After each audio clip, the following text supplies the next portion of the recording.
Greetings, Commanders! Welcome to Kerrash Landing, the Elite Dangerous Community Show. I am very pleased to introduce my guests for this evening. We have Commander Abacus back. How are you doing, sir?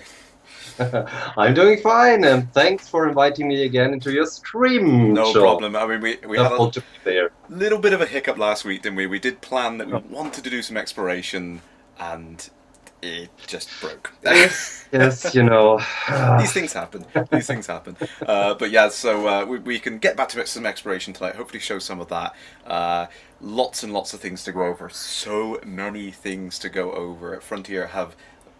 They've been on fire today. There's just so much news. All of a sudden, all of this stuff come out of them. So we're going to try and go over that whilst we go out and explore. So greetings to all of you in the chat. Thank you very much for joining in. Familiar names as always. Good to see you all. But let's see if we can get back into the game now. So, as some of the most observant people might have spotted whereabouts we are. Now we are off in the NGC 7822 Nebula region, which we've been exploring around for a while, haven't we, Abacus? Yes. So, it's always good fun. It's nice to do. Just yesterday. So I'll go ahead and invite you to the wing really quickly. Hopefully as we go around, the great thing about exploring obviously is we're going to have a little bit of time in between things so we can go over the absolute enormous amount of news there is to cover this week. So let's go ahead and get into Super Cruise. Now I think I am in the same system as you, Abacus, so hopefully... I don't see you. I should go into Super Cruise. Yeah, sorry. Fiery Toad recommends S17143. Now that is over there somewhere, so one of those we're going to go to. Hopefully, or maybe we can head to that one first and then work through the rest of them. I see you. I see you. Ah, there you are. Yes, I was wondering where. DJ Tartan's asking a good question. Why does it say anarchy in the bottom left of the corner there, where there is obviously no government or population there? I suppose it's survival of the best armed out here. Because that's anarchy. That's anarchy, yeah. No ruler. Snowdog, greetings! Been a while. It certainly has, yes. There's no government, yes, Shenray, exactly. There is no government. There's nothing here. It's complete anarchy. Right, yeah, I think I can see you on the radar, so this little system has nothing in here at the moment. Snowdog, yes, you can join in, but I mean, at the moment we are in a private group. I wanted to show everyone in the group. That's the wrong option. Let's show the galaxy map really quickly. We were just talking about this, weren't we, Abacus? The Elite Dangerous DE group Yes, set up for explorers. It's a forum, a group of the forum elitedangerous.de, a PvE group for all the German-speaking commanders. It's just, I love seeing this. This is really great. When you come out to the map and you see people in locations as remote as this. There's one commander there. Who've we got? Commander Largo Ormond. He's 20,000 light years away from us. We've got... zoom in a little bit more here. Commander Tectonics, he's 8,500 light years away. Commander Ansi 4713, that's a fair distance as well, 14,000 light years away. And Commander Sunny V Isgrim is nearly 20,000 light years away as well. And that's just the ones that I have currently on the map. And I know there's a lot of commanders in this group. It's a big group, and it's a few hundred at the moment, isn't it? Yes, I think it's near 1,000 now. I have to check, but it's near. Yeah, and it's just I nice will tweet as soon as we hit the 1,000. Absolutely, yes. It's really a nice group for especially for the explorers, so they see that they are not alone out there. Yeah, absolutely. It's really nice when you zoom out the map and you realise, well, they've managed to get over there. So this little distance that we've done here in a couple of days is, yeah, that's perfectly fine. It's just a walk to the shops. We've been to Sec A already, so we know how it is. Yeah, absolutely. Snowdog, yes, you're looking for something other than solo? Yeah, there are some great groups out there. The Mobius group, I think, is like 10,000 or more commanders at the moment. PvE. Awesomely. It's really great that we can make our own groups up and play the way we want to play. I think that's really nice that Frontier have added that functionality. Did I fly past you? Did I fly past you? No, come to me. Here we go. Oh, we got another commander? Yes. Oh, didn't I tell you that I bring friends? Hey, that's my line. I didn't invite him to our wing. Yeah, sure, absolutely, absolutely. Excellent, excellent. Shanray's going to wave on the way past 90,000 light years away.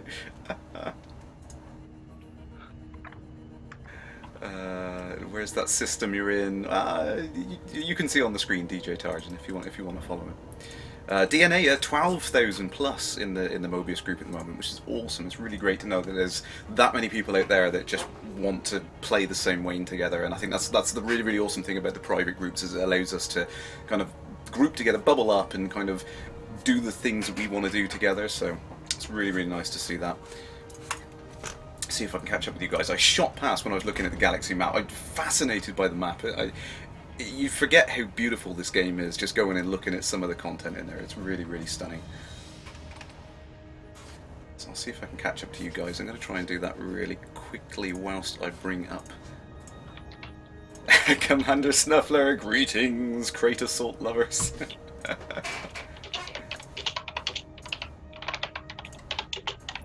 Arathon. Oh, I haven't seen that particular thread, but I know there was some news on the unidentified artifacts. The unknown artifact. Yes, I think that was the news we read out last week. Yes. Slow down. So the people that have been working on the unknown artifact riddle have found the next layer of it. I'm not saying it's been solved. I'm saying it's the next layer. So not only are the unknown artifacts scanning the system, converting the coordinates and the name into Morse code and beeping out with the little chirps and skitty bits, you know. It also, which is really quite clever, is taking a image of your ship, like a vector image of your ship, encoding it into Morse code coordinates, and it's also chittering that out, and that's what the unknown artifact guys have figured out. So hats off to them. They've done a fantastic job to figure that out. Awesome. Love that news. So we have Commander Etarbal? Etarobal? Yes, Etarobal. Excellent. I wouldn't pronounce it that way, yes. Oh, sorry. I don't know. But I think I've met him in person already. Could be at Gamescom. Yes, I think I've met him there. Ah, cool. Saturnine, no, I have not seen Gaming with Ian yet. He's not currently in the chat. He might be busy getting set up. I know he's been starting to do a beginner's stream immediately after mine on the Fridays to introduce people into the game and the functionality and things. So he may be getting prepped for that. I don't know. He may be busy this week. I'm not sure. But I think what we should do, Abacus, if you want to plot a route to that system, because I think you have a slightly lower jump range, so I think I'll nav lock to you. Yes, I have a bit of cargo. Okay. So yes. Which one? I think it was the S171 space 43. S171 space 43. Okay. It should be right in the middle somewhere. No? That's not correct. Am I missing a space somewhere? SSI71. Space 34. Was I spelling it wrong? Sorry? Maybe I was spelling it wrong. But just try it again. My ears are tired. Yes. Oh, there we go. I will target it. I think you can take my target, can't you? There you go. S17143. S171. I did SI71. Right, no problem. So S171 space 34, and yes, this time it works. Excellent. 2 jumps, I think. Okie dokie. I'll okay. Go ahead and navlock to you if I can find you. There you are. And we'll get the exploration underway. And whilst we are exploring, like I said, we're going to... Mr. Junks, yes, I've changed my HUD colours because I have found out exploring again that orange isn't a great HUD colour when you're facing a lot of orange stars. I must admit. So yeah, I've gone for a little change in colour scheme, and I quite like this one. It's nice because it still has the same contrast between colours, but it just takes a little while to get used to that red not being a bad thing. Okay, rightio, Abacus, I am on your 6. Okay, Etarobal has also taken me as a target, Right, so yeah. it should work. Oh, Shunrei, you've asked me a question now. I know of the magic number theory. I don't know the exact details because I didn't know about it when I went to Sagittarius A. I know there is...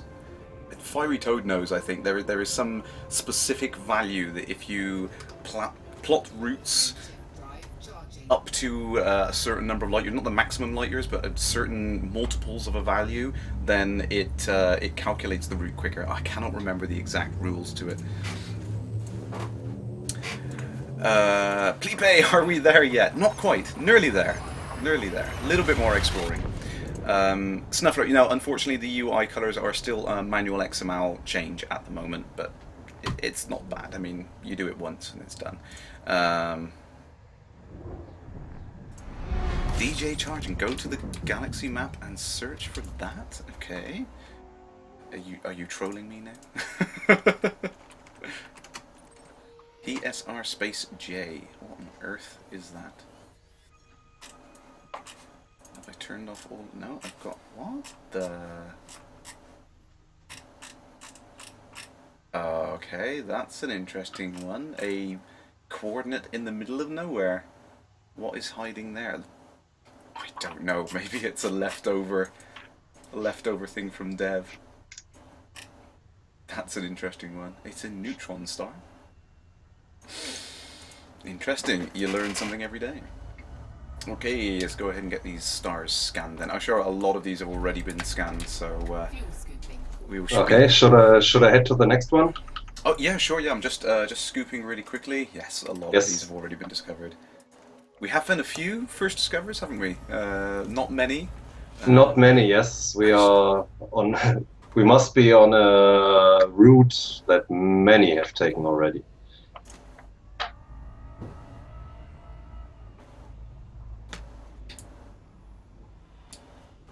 Okay, I'm just going to... Come on, fill up. I think that's you. There we go, fuel scooping complete. Okay, on your tail again. Go to realistic view. Yes, okay, Arathon, 1 second. The mining miner, greetings, Commander. PSRJ. Rumors are saying that Elavric's saying it's test system for pulsars, maybe? Possibly. Realistic view. No, still can't see nothing there. Very strange suspect. Maybe a leftover. The mighty miner, where are we headed? We are just hovering around the NGC 7822 nebula at the moment, just exploring around. Lots of things have already been discovered out here, but it's a lovely view, and it's a great backdrop for us to go through all of the stuff on the newsletter this week. So I think once you fire up the next jump, Abacus, I think we'll get onto the newsletter really quickly. Oh, okay. So heading for the destination. Right. Yeah. How many jumps have we got roughly? Is it two more jumps? Only one. Oh, okay, cool. One. Right, yeah. Elaborate, yes. I know that there's a couple of hidden things in there. The test systems still hidden away in there. Probably should have been taken out, but hey, these things happen. Shanrei said it's so the magic number thing is multiples of your maximum jump range. Keep them under 4,000 light years when you're near the core, or below 850 to 1,000 light years away from Sagittarius A. I had heard things about how it worked, but I haven't had to use it, so it's not kind of sunk into my head yet. But it's an interesting fact that just the way that the calculation works, if you do that, that's an interesting thing. So let's... Roski, greetings! Thank you for joining in tonight. So we're going to go ahead and jump on to the newsletter. Newsletter 95 this week. So much content. Much wow. Very excited. Oh, yes. Oh, nice system. Oh, excellent. Wow. So we'll leave that spoiler. So what I'll do quickly is I will set myself up to fuel scoop. We'll scan this star. We won't spoil it entirely. Ooh, 14 objects. 14 objects. Yes. Oh, DJ, yes, I know. If you keep pressing next on once you found something similar, it will keep going in. Arathon wants me to unleash the squeak. Yes, I know. There's so much, so much. So, in case you missed it earlier on this week, there was this really, really awesome video that went a live stream that Ed and the guys from Frontier set up, the How to Make a Real World live stream, and it was absolutely fantastic. I love the technical details behind the game, and I love the fact that they were sharing so much with us, because up until now we've had a lot of little sneak peeks of things that might happen. It just seems like this week Frontier have been out in the open, wide open. It's like, here guys, just what do you think of all this? We've been working on it for so long, just go nuts, and it was just really, really fantastic for them to do that. So we've got some snippets of that video to show later on, because it's always lovely to see. Sneak preview the surface recon vehicle.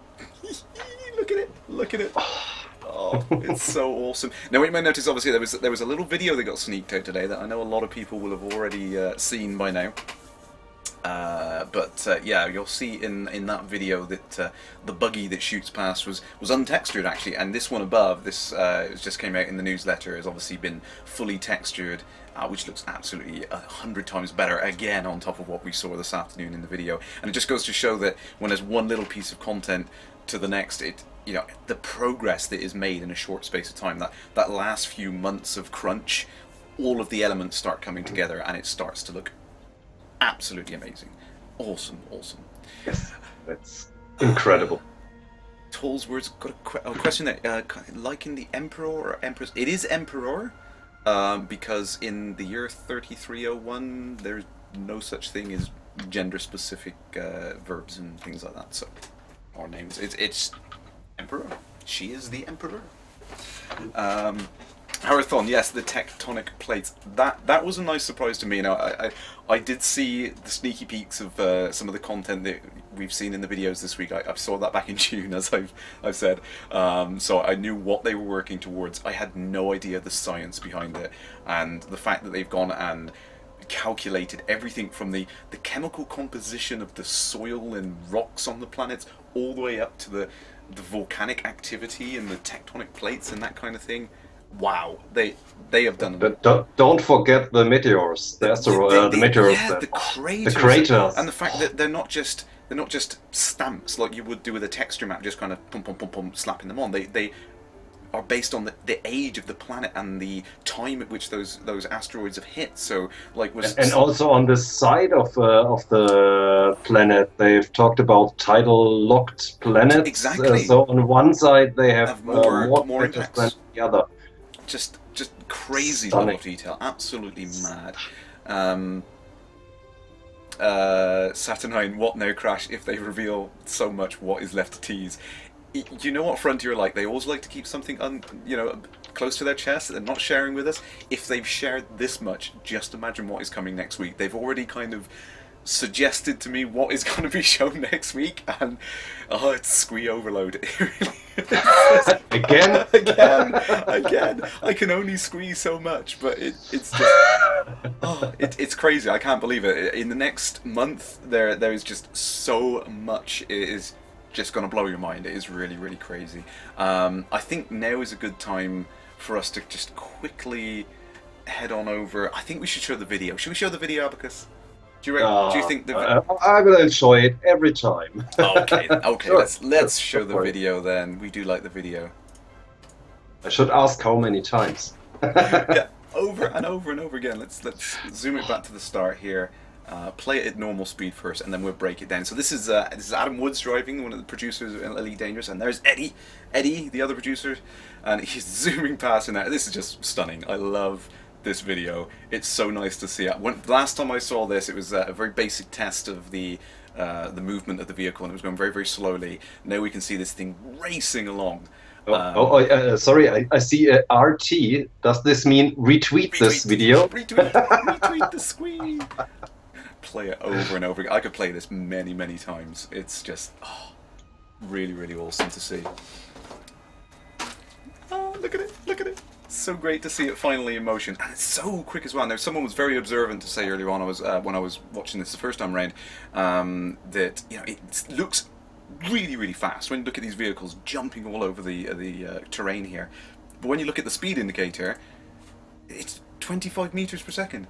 That's speed is nothing in the spaceship. You know, in the speeds that we're used to in the Cobra and you know in the Viper going 440 meters per second. You can imagine a Viper getting close to the surface, zipping past and flying over a crater's edge and things like that. And then you know these little buggies, they look nimble, but at these sort of proximity to the ground, it's crazy. It's crazy. Shenray's telling me to move away from the sun. I'm okay. It's okay. Smintily, yes, I agree with you. Just stop streaming and show the video on loop for the rest of the evening. Yes, I think I've watched it about 12 times already. Oh dear. Sparrow Black, did I read the info on that video? I've read little bits and pieces. I'm going to go over some of it. Sparrow Black, yes, they cut abruptly at the end because there was something shown in the video they weren't ready to show yet. So more. That's what I mean. There is so much more to come. There is a little sneak peek in the newsletter this week as well of a structure, which we'll show very quickly in a second. Let's go ahead and move to the next star actually whilst we're... Oh, I've got the exploration data for those things. Thank you very much. And we'll go ahead and pick Yes, I took the time to nice explore a bit, just to show wing exploring. Absolutely, yes. It works partially. Yes, yeah. I know we've had that problem, but the 1,000 light second limit I think was something that was already known, which is a bit of a shame because it doesn't seem to make sense. When you go into an area to survey, you can imagine spreading out and working together. So, little disappointing, but never mind. Next thing I want to show on the screen actually is the observant amongst us would have noticed on that buggy video that this is the system it was taken in. 49 Aritis, and it was on the planet 1A, the moon of planet 1 there. So no volcanism, no atmosphere we can see on here. And this is something I wanted to point out actually. Although it says no volcanism and no atmosphere, if I switch back to the video really quickly, you might be able to see just on the right hand side of this image. Now, I'm gonna freeze frame the video and we're gonna go through it. We're gonna hyper analyze it. So warning. Speculation alert! Speculation alert! You can see looks like there's haze. It looks like there's haze just above me there. You can see it on the edge of the horizon there. It looks like there's haze. So even though this moon has no atmosphere, so to speak, there is still that kind of haziness to it, which I think is a really nice touch. And we can see the stars and everything, which of course we haven't seen in some of the earlier videos. So that's nice to see that we've got the star backdrop and everything in there. Let's see if we can let's go through this in slow motion. Nice little bit of a head look action. So we can see the assist off is up on there, and David did say about at the bottom there, we've got the mass lock and all that stuff. Obviously mass lock makes no sense on a vehicle on the surface, so... Not really. I'm going to go ahead and slow down because I'm approaching this star really quickly. Forgot about that. So yeah, so you can see you know, there's a couple of things in the UI which David has said, yes, it's very much a work in progress. There's still things that need to be done with it. Tweaks and texture improvements. Duplex, yeah, well, exactly like I was just saying, there's texture improvements that are about to come. Marathon, yes. Yeah, I cannot wait for that Nebula Rising. That was something that was hinted at in the live stream earlier this week from the guys that on the dark side of the bodies that you land on, if there's no star lighting it up, you can still get nearby nebulas and the galactic disk reflecting the light onto it, so you'll still get light, and I think that's just going to look stunning. I cannot wait to see that. But yeah, Smintily, yes, that was one thing that did come up in some of the posts. Ooh, there we go. That you won't be able to jump off the surfaces or anything like that. So yeah, you won't be able to go at that sort of speeds. Again, as David said there, you won't see the other commander in the cockpit at the moment. The scanners on their dashboards or anything isn't lit up. That is one thing that they're working on. And like I said, you can see from this shot here of this buggy, SRV. Sorry. It's grey and untextured at the moment. So this was obviously an earlier build than what we have just seen in that render in the newsletter. So interestingly, these rather large looking things out here, I thought originally looking at them, they were kind of like turreted missile launchers, but if you watch later on in the video, these are the actual the jump thrusters that help you get out of a get out of a sticky predicament. Now, as I said, now a lot of people have been commenting on the dust. Some people have said that the dust doesn't look quite as good. Again, this is a much earlier build than what we were seeing. We can see the lighting effects, the shadow on the terrain here from the buggy itself. And there we go. You can see that just if I just zoom back a little bit on the video, you can see as that buggy launches off the ground in the distance there. I'm going to keep calling it a buggy. Damn it, it's a buggy. I don't care. You can see the jump thrusters there kicking in. And one of the things that Michael Brooks did say today is confirmed that the control schemes are going to be completely mappable, so you can fly on your flight stick and then have the Xbox controller in the middle, or another controller that you could just then pick up and sit back in, just like other games do, like Grand Theft Auto, for example, just let you pick up other controllers and play. So that was great to have that confirmation off Michael. Or you could even just set the buggy up to work on your flight stick. I mean, it's not a car. Buggies can be driven with joysticks, maybe. I hope so. Yeah, it's gonna be.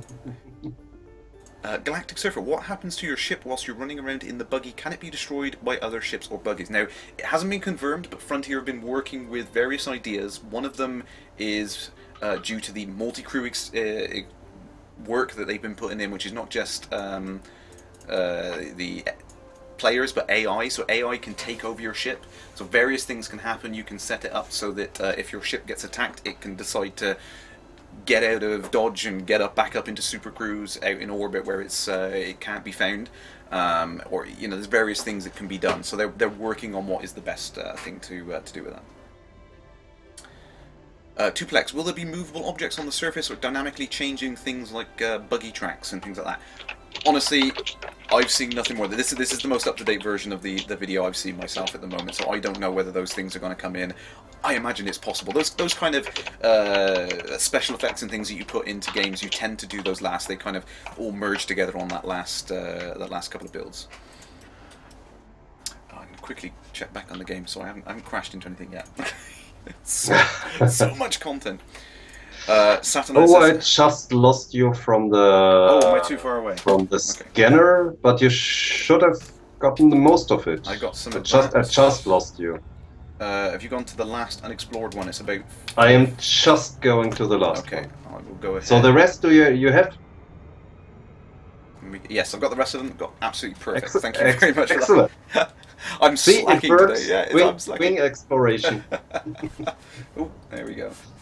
Let's get back to the things on actually. Let's go ahead and that. So you can see Eddie doing a huge jump over the terrain there, and some of the interesting things right on here, you can just see on the left hand side the 6 little thrusters popping out the wheels there, pushing it back, leveling it off. So they've confirmed that you'll be able to maneuver the ship in a jump as it's flying. You'll be able to maneuver the SRVs.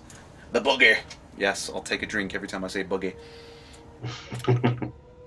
DJ Targent, yeah, Michael Brooks said it's going to be fully configurable. There's going to be overrides for all of the controls, so the buggies, drink again, they will be able to support any kind of controls you want to set up. So. Snowdog, not currently in Horizon's build. No, they're not planning to allow you to build bases, but there will be many different kinds of bases. There is a sneaky peek in the newsletter again, which I'll show in a second, of one of the bases you'll be able to see. Galactic Surfer, will all ships be able to have buggies?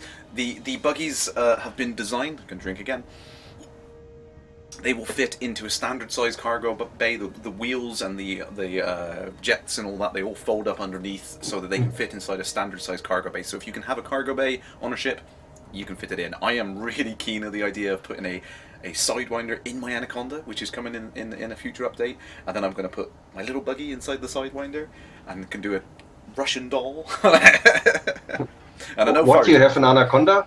Mm-hmm. Have you stolen it?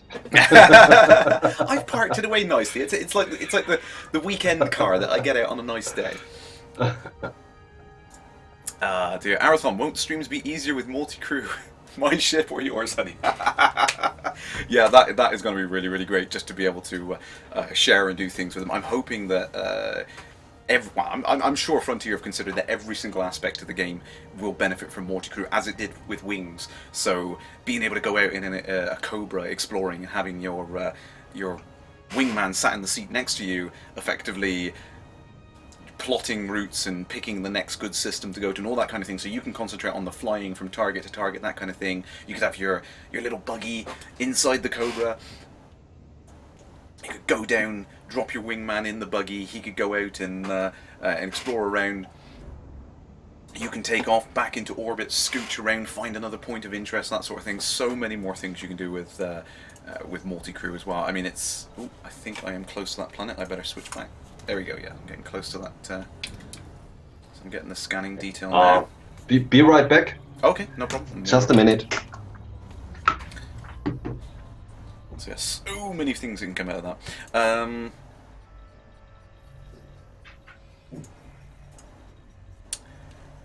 DJ Tarjan, you got a steering wheel for games? Yeah, that's going to be pretty cool to do that. It's going to be really awesome. MW Aurora, greetings! Thank you for joining in tonight. DJ, yes, an MB4 mining platform inside the buggy. I don't know whether it's going to be big enough for that. They all seemed rather large, so I would love to see something like that. They have hinted that mining is going to be part of the Horizons update, so we're going to see lots and lots of cool things from that. I really can't wait to get down and start finding those really, really rare minerals and things on the surface and bringing them back up, using them in the looting system. You know, I want purple lasers and red lasers and blue lasers. That's going to be really, really awesome. Saturnine, stream froze. Apologise if you've missed anything there. It's probably just transcoding.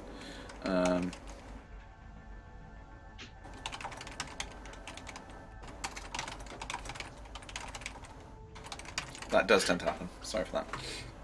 Okay, I'm back. Hey, greetings! So, just playing through the video again, you know, just thought it.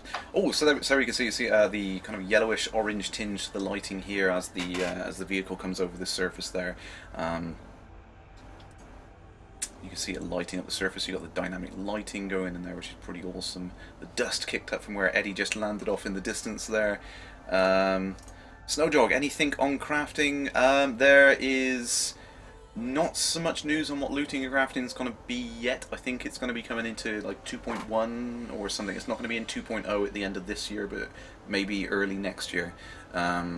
So not so much on looting and crafting at the moment. I think the primary goal of the looting and crafting system is going to be able to have customized modules with you know, different variations and things like that, which is going to be pretty cool. It'd be nice to see that going. And then just as let's freeze frame it right at the end. Can we see anything? Can we see anything? No, nothing else on there. So, damn, we can't see the little sneaky peek. But there we go. Perhaps a grounded UA? Maybe a special kind of place out there. Wabba, where is that footage from? Yes, I was just showing that. I'll go back to the galaxy map on there. So it was on the surface of a moon. It's in the 49 Aritis system, if I can spell it correctly. There you go. Thank you, DJ Tartan. Yeah, so I'll just go ahead and bring that up on the screen on there. So it's this little moon out in the middle of nowhere. I think calculated it's got 0.6 Earth masses, but it's a smaller radius. So I think there was an estimate on the gravity of that was about 1.2 Gs on the surface of that planet. One of the interesting things that we were reading that actually, I think Michael Brooks confirmed in the dev update this week that the thrusters on the vehicles will compensate for the gravity. So if there's less gravity, they will fire more often, more frequently to make it feel like there's more gravity. If there's more gravity, they can actually invert and give you a little bit of a boost and things like that. So.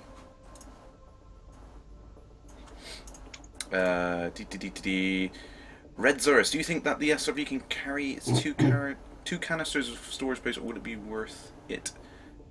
It sounds like it would take to get the cargo. Now, there was a little hint that you might not be doing just getting cargo.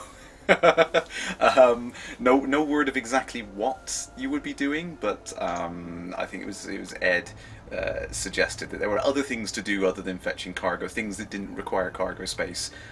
So maybe listen out for that next week. There'll be more to come.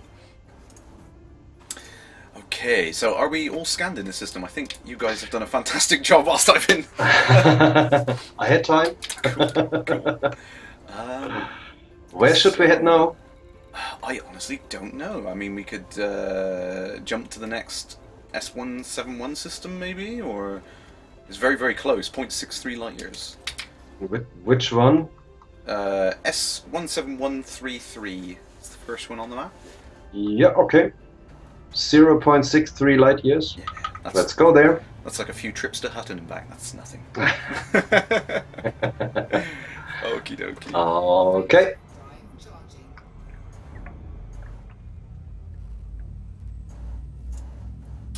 Happy Sack. I haven't seen a confirmation on that one in particular. I know at the moment there's an upper cap of around 250 ships per player.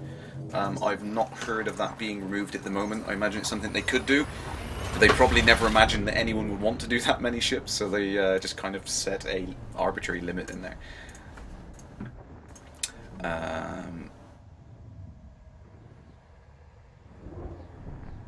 8 bots. More ships next year. No confirmation of other ships yet. There is a list of ships that I can bring up for you guys in a second. Ooh, another interesting system here. This is fun. This is fun.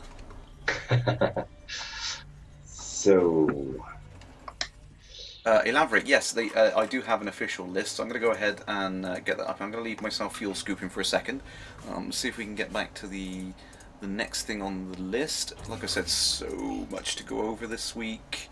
And where is it? Right, so we have answers from the devs. Yes, so like I said, I've been taking questions from everyone, so please, if you do have any questions you want me to put forward to Frontier, I can take them, I can get them answered for you, and hopefully do a bit of a thing each week. This week, Zach has been very kind to give us a bounty of questions and answers, which I've gathered up over a little while for everyone.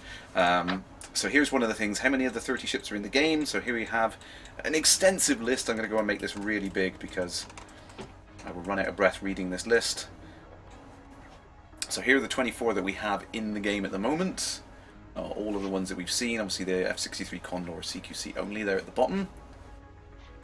And then the ones to come, we have at least 7 more to come. The Imperial Short Range Fighter. Confirmed! Another thing I can talk about. Cool. Yay!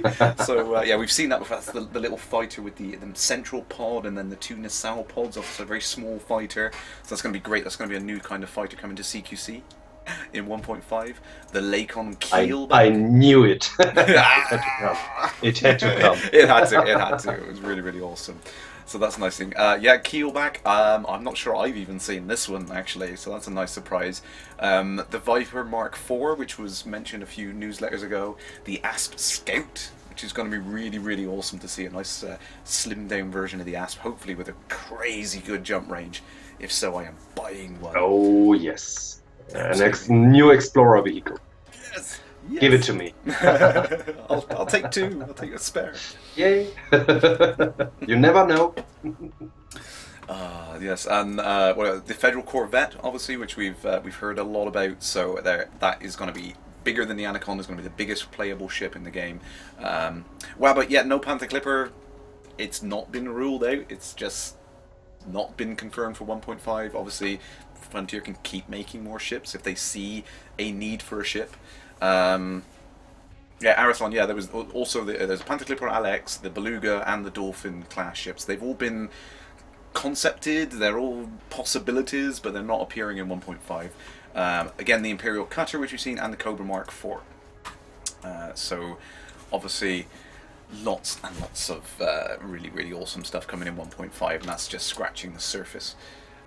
Okay, so I'm back in the game very briefly. There's an unexplored star. Oh, I'm just exploring away. Oh, okay. hope you get the data. Yeah. I still see you on the scanner. So I'm going to head for the one which is... See if I can select your target. I'm going to head to that one over there. Where is it? There it is. Okay. So I'm going to head for that one very quickly and then try and get through all of this absolute enormous mother-lode of squee this week. There's just so much. So much. Arathon, the Federal Corvette, is it confirmed as bigger? I'm pretty sure it is Bigger, yes. It's been quoted as being the biggest playable ship in the game, so it's pretty big. It is a mini version of the capital ships we've seen, and we know those things are like kilometers long, so that's going to be a big ship. A really, really big ship. Will be interesting to dock. Yes, absolutely, absolutely. Elavric, Panther Clipper. Hate to see the Clipper lose its iconic shape. Yeah, I really want the rotating engine nacelles. I think that it needs that. Maybe that's one of the reasons why it was held back, because they wanted to test that functionality on ships like the Diamondback, which has the rotating sections to the ship. So maybe that's what we're going to be waiting for there. I don't know. I mean, I'd love to see the Panther Clipper. It was always that ultimate ship in the earlier games, so it would be great to see it come back. So moving along with the newsletter, let's make sure we've covered everything. So yes, we've seen from the video, obviously the guys at Frontier, they've been focusing on making it fun to play is a key starting point, and then layering on the functionality. So many things you're going to be able to do with these vehicles, going around, exploring, finding hidden bases, trying to stealth in past the skimmers that we've seen, the little remote drone things shooting at you. Let's try and queue up the next thing for you guys, actually. So we've got this little sneaky peek here of the turret on top of the SRV, which looks like I love this here. You've got this little, it looks like the camera, the forward sensors there, and it looks like a railgun turret, maybe. Fully automated railgun turret. That's going to be pretty devastating, I think. That's going to be pretty good. Looks cool. Yeah, and that does look absolutely awesome. So that's hopefully going to give you enough defense there from those little robo-flyers zipping past, little skimmers. Damn them.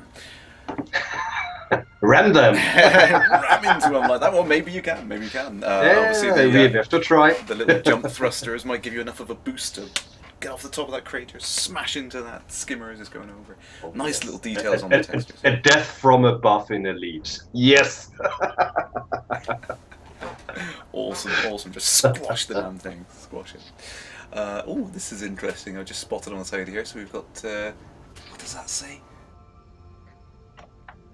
Model number, chassis, cargo unit, impact resistant shells, Mark 7. Premium vehicle manufacturer since 2258.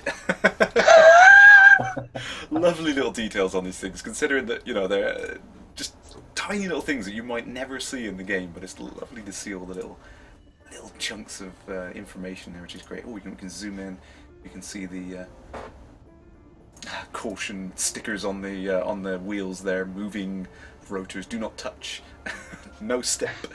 Lovely little details in there, and you can see the size of the cockpit in this particular setup here. This tiny little compartment that it's going down into. Does it say "clean me" on the side there? Does it? Written in the lunar dust. There you go. Oh, Laverick, yeah, good point. The ultimate ship was the Argent's Quest, or the Thargoid warship. Yes, exactly. Turner class vessel. I would love to see one of those come back. Maybe there's room for one of those. You know, maybe. Obviously, Frontier kind of building the ships up. They've got certain slots. It fills certain roles, and they're specialised at certain parts of the game. So, oh, I have shot straight past that star, haven't I? Damn it. Not too bad. Not too bad. Oh, are we fully scanned? I hope so. I think so. Okay. Next system over then. I have to do something while you're talking. Sorry. You're too fast. No, it's fine. Just kidding. So next one would be 46 then? 46. Okie dokie. Because the other one should be right back. Correct? The other one was 43, wasn't it? Yes. Really? Yes, yeah, it was 40. Then the nearest one should be the one we were coming from. Yeah. So 34. So the next one on my 46. list, navigation list, is 46. Okay, let's do that one. Right? I'm losing track. It's unknown for me at least. Okay. Awesome. Right. You've locked. Yes. Let's go Okay. ahead. go ahead and get. Let's go. Arathon, the Imperial Cutter concept art was identical to the Clipper. Will the Cutter be a new ship or variant, do you think? It's hard to say because Frontier are really, really keen on the idea of variants. Obviously, we've had the Diamondback has come in 2 different variants just to, as a proof of concept of the system. We're going to get the Asp Scout coming up, which I hope is a variant of the Asp. I really like the idea that we can have multiple different variations of the same ship core design, just slight visual changes to it as well as module changes inside. So I think that's going to be a really, really nice touch if they bring more of that into the future. And it's a great way of. So, is there only 1 star here? Yes. Okay. I'll wait before we go back to the newsletter then. Rare Samuel, greetings, Commander.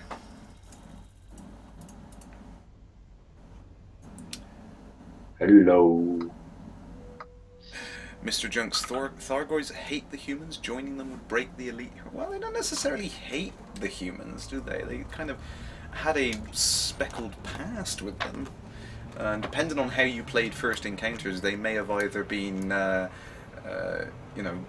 decimated by the mycoid virus, or they, you would have given them the antidote. So it's entirely up to David which one of those lines of the history he chooses is going to be the most appropriate. So I thought there was a story somewhere that there are 2 tribes of Thargoids. So one has split away long ago, and at some point in time, the old tribe and the new tribe met again and didn't like each other, and the new tribe tricked the humans into attacking the other Thargoids, right? I thought I've heard or read it somewhere.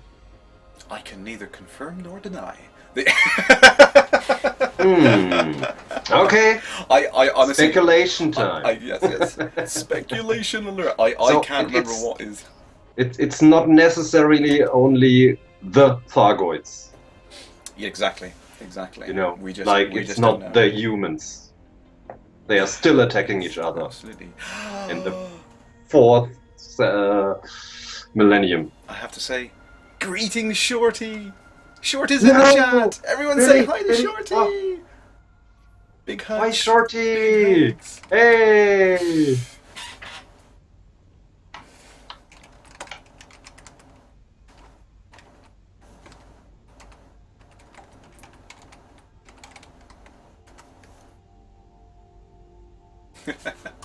See, I told you they missed you. See, she's too tired. You know, it's almost like she's got a brand new baby or something, you know.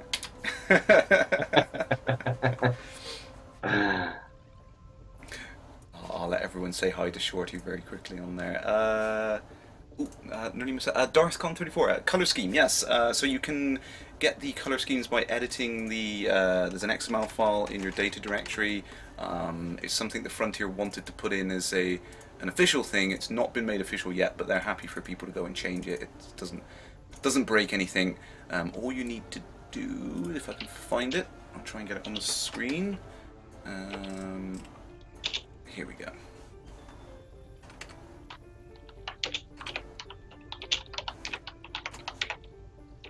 So it's this little section here. Whoa, there we go. So you go into your graphics configuration, XML, wherever your game is installed there, and you can go ahead and you can change these matrix values here and start tweaking them in. A load of really good websites out there. Gaming with Ian, thank you. Gaming with Ian is back. My main man, my main moderator. There you are. Yeah, he's put a link up in there which allows you to tweak around and choose different HUD colors. But all you do is just paste it in that file there, restart the game, boom, custom HUD. Nice. And I think this blue scheme is really, really good for the exploration. So. Oh, if I missed any questions on there, it is really nice to see Shorty. Thank you for coming in tonight. I appreciate that. I know you're very, very tired, but it's nice to see you on there. We will have to get you back into the chat at some point when you feel up to it. Galactic Surfer, will you ever be able to run your own stations? Maybe a building mechanic like adding modules to ships, that kind of thing. I wouldn't rule anything out. Frontier have got a 10-year plan for this this game. They are going to add more and more content with every single update. We could get anything. And what the next 2 or 3 years are going to hold, Lord knows. I mean, speculation alert. I'm kind of thinking that in the end of next year we're going to have the walking around and that kind of stuff. I think that would make sense. What comes after that, I don't even want to guess. I can't even imagine what might come, but anything could happen in this game. And I know that Fiery Toad, for one, wants to buy a station, so that's one buyer right there.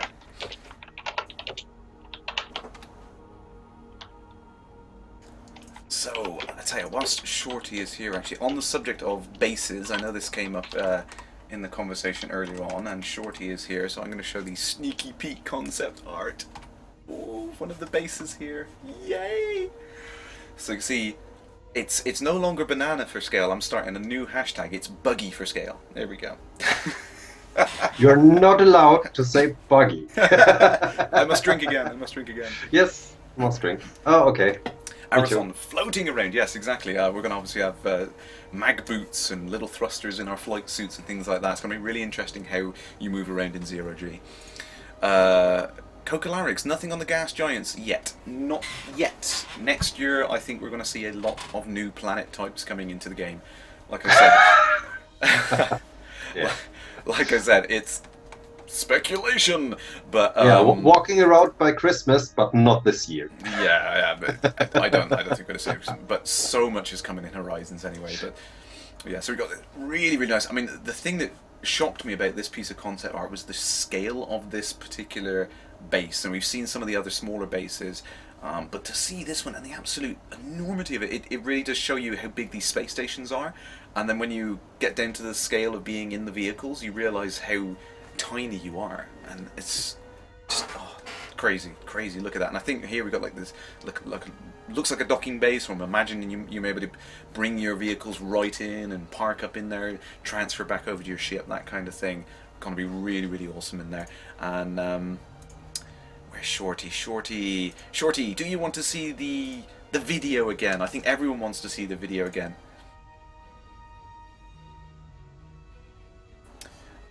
Galactic Surfer can't wait to land on the planet. Yeah, I mean, when we get down and start landing on the planets, the gravity effects are going to be really interesting to see how they're different on each ship. So, Abacus, do we want to pick another system? Sorry, let's... Sure. Take your lead. I just picked the next one. Is that number 5? 33, I think. Didn't we just come from that one? Or... I Nope. don't know. I'll take your lead. I'm Nope. 33 it is then. Yep. So many, just take my system, and I'm starting to jump. Oh, Shorty didn't hear us because Leon was screaming in her ear. Oh! Hey, my little nephew, put him up to the camera. Come here, little cutie. Bases. Loads of pub crawling in space. Yes. All right, let's go ahead and jump to the next system.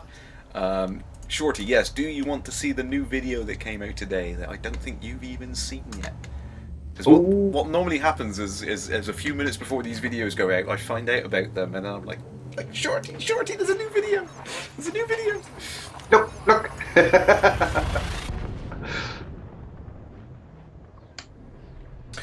Red Zers, that is a good question, actually.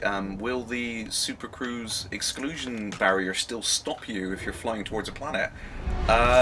Very good question. I honestly don't know.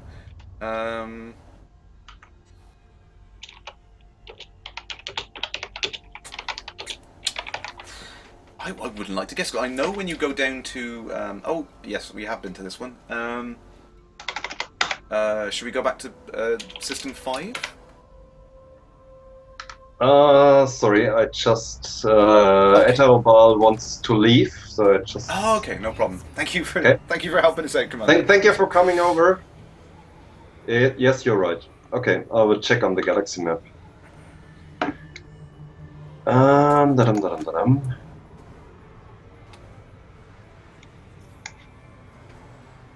That looks good. Yeah, so I think carrying on from what Red Zyrus was saying there, yeah, I imagine that you drop to orbital cruise speeds, maybe. Michael Brooks has confirmed that if you head towards a planet and don't pull up, you will be able to crash into the surface of them. So yeah, you've got to be careful with that. But yeah, it does depend on whether or not you have the Horizons pack, as DJ Targent's saying. Now, if you don't have the Horizons expansion, then obviously you won't be able to get near the surfaces. So. Do you have my target? Oh, let me check. 33A. 1715. 5. Yes. I'm ready to jump. So. Yeah. So let's go ahead and see if I can. There we go. Buggy! Lots of buggy! I'm going to put the audio up. I know that's going to irritate everyone. I'm sorry, but we've got to have the audio on for the buggy. Let's see if we can go back to that now. Here we go, Shorty. Here we go. Right. Put Leon down. He can wait for 24 seconds. This is a 24-second video. It's fine. Buggies! Yay!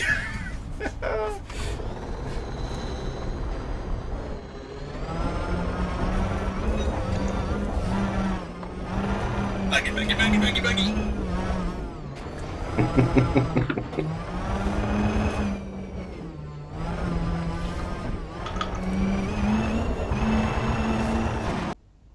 Yay!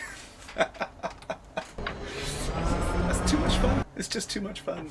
Love it. Did she see it? She probably had to, like, oh, I had to go out of the room because Leon was crying. Yes. I think she have to show it again when she returns. I think we'll just run the video over and over again. I think that's right. Wow. Oh, there's a lot to explore here. Okay, let's get started then. The obligatory scoop and scan. Oops. Forgot the main star, but you are taking care of. I've got him. Yeah, you are taking care of him. Buggy again. Yes. Okay then, if you insist, I will play the buggy again quite happily. Yay! Start again. Love it. Max Ursa, greetings. Nice to see you. Brum, honk. Yes, it's gonna be awesome. They are as crazy as we are. Absolutely. Yeah, you can see that it's the devs, as soon as they've got this function in the game, they're like just tweaking around and playing with it, just doing races and things like that. Oh, it's just going to be awesome. Cannot wait to get out there and try that. Just I can put it on repeat. A lot of new toys. Absolutely. And new playgrounds. Oh, it's going to be great fun.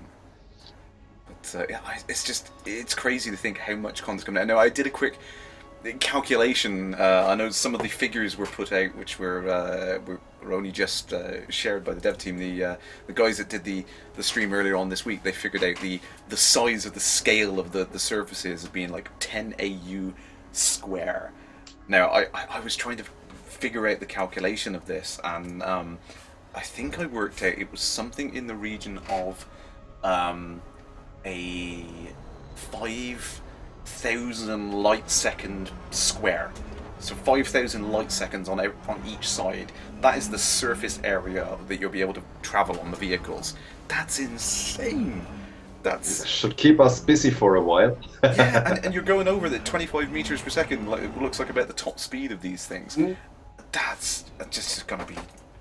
Oh, you can't even imagine that, can you? It would just literally keep you busy for forever. For the rest of your life, you'll never be able to see it all. And I mean, to put it into contrast, I was looking one of the statistics that came out from Star Citizen. I think they said the entire game takes place in a. I calculated it down to the volume is a quarter of a light second cubed, is the volume of Star Citizen, and this is going to be 5,000 light seconds square. That mind blowing. Just cannot even comprehend it. And on the smaller planetoids, we can do racing and really count rounds around the planet. Yes. Yeah. It's gonna be awesome. It's gonna be awesome. Cannot wait to try it. Redzerus, yes, I do have the link handy for that. Let's go ahead and get that for you, and we'll read through the questions because I know that's development answers. Let's go ahead and plonk that in the chat for you, and you can read along as we do it. So let me just go ahead and pick the next target. So Abacus, you've been scanning around. I'm going to go ahead and pick the next one.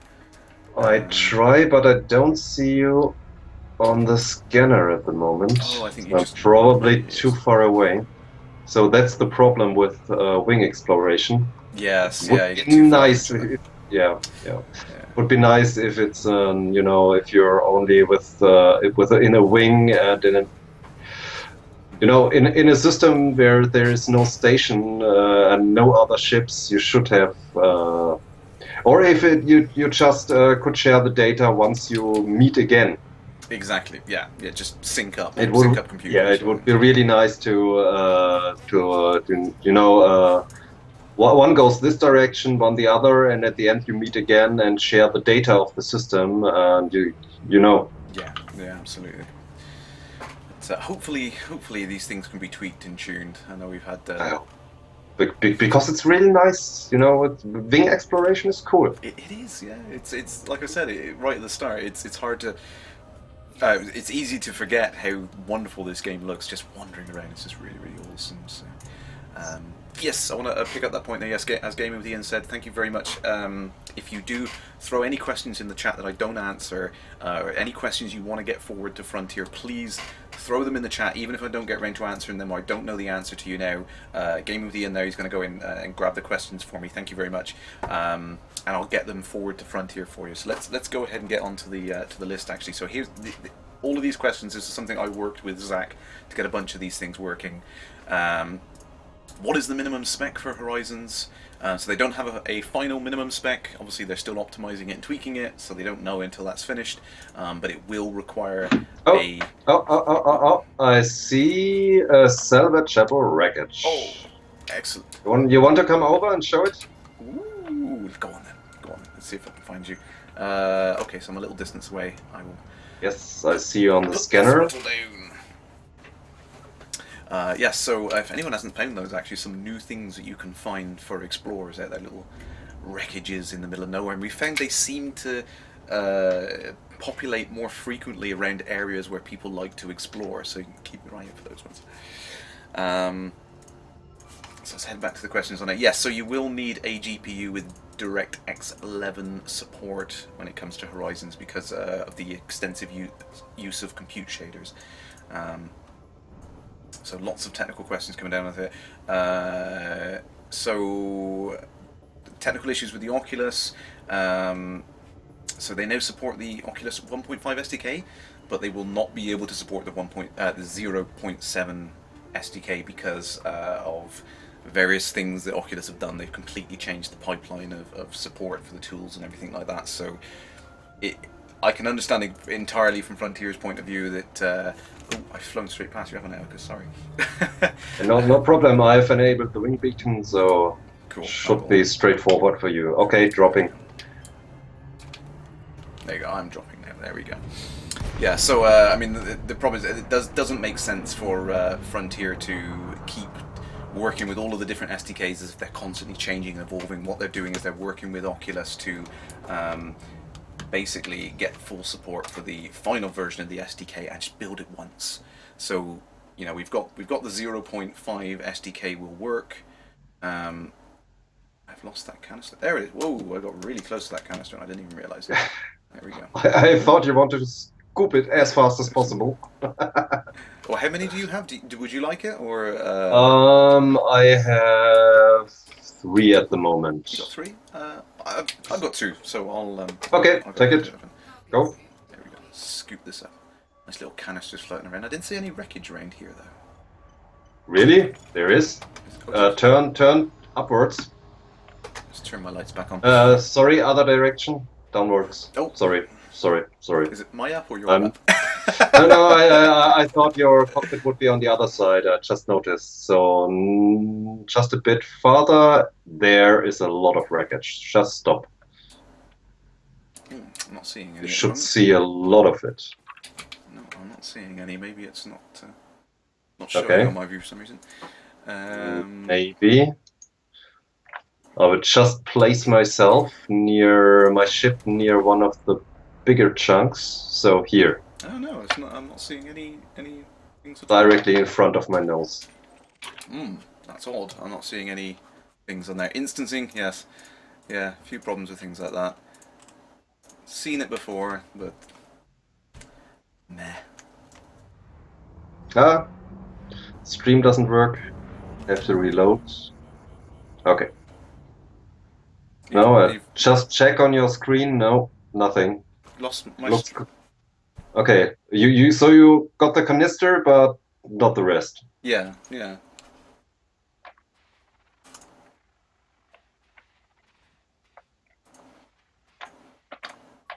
Very strange. Very strange. Let's go ahead and head back to the next. Oh, where are we? Oh, here's one. 456 light seconds away. Where is that?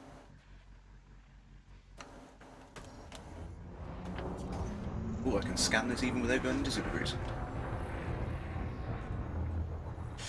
Yeah, you're right, Bitstorm. The Diamondback is fantastic fun to fly, and it looks great as well. I particularly love the moving wing sections and things like that as you come into land. Really, really great fun.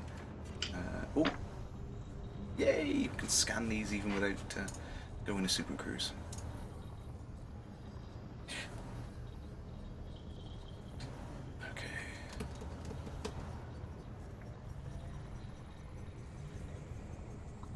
Smack! Greetings, Commander. So we lost Shorty? Shorty's kind of popped in and then disappeared again. I didn't see her say... Yeah, you know, shortest priorities are clear. Yes, exactly. Let's go ahead and jump back.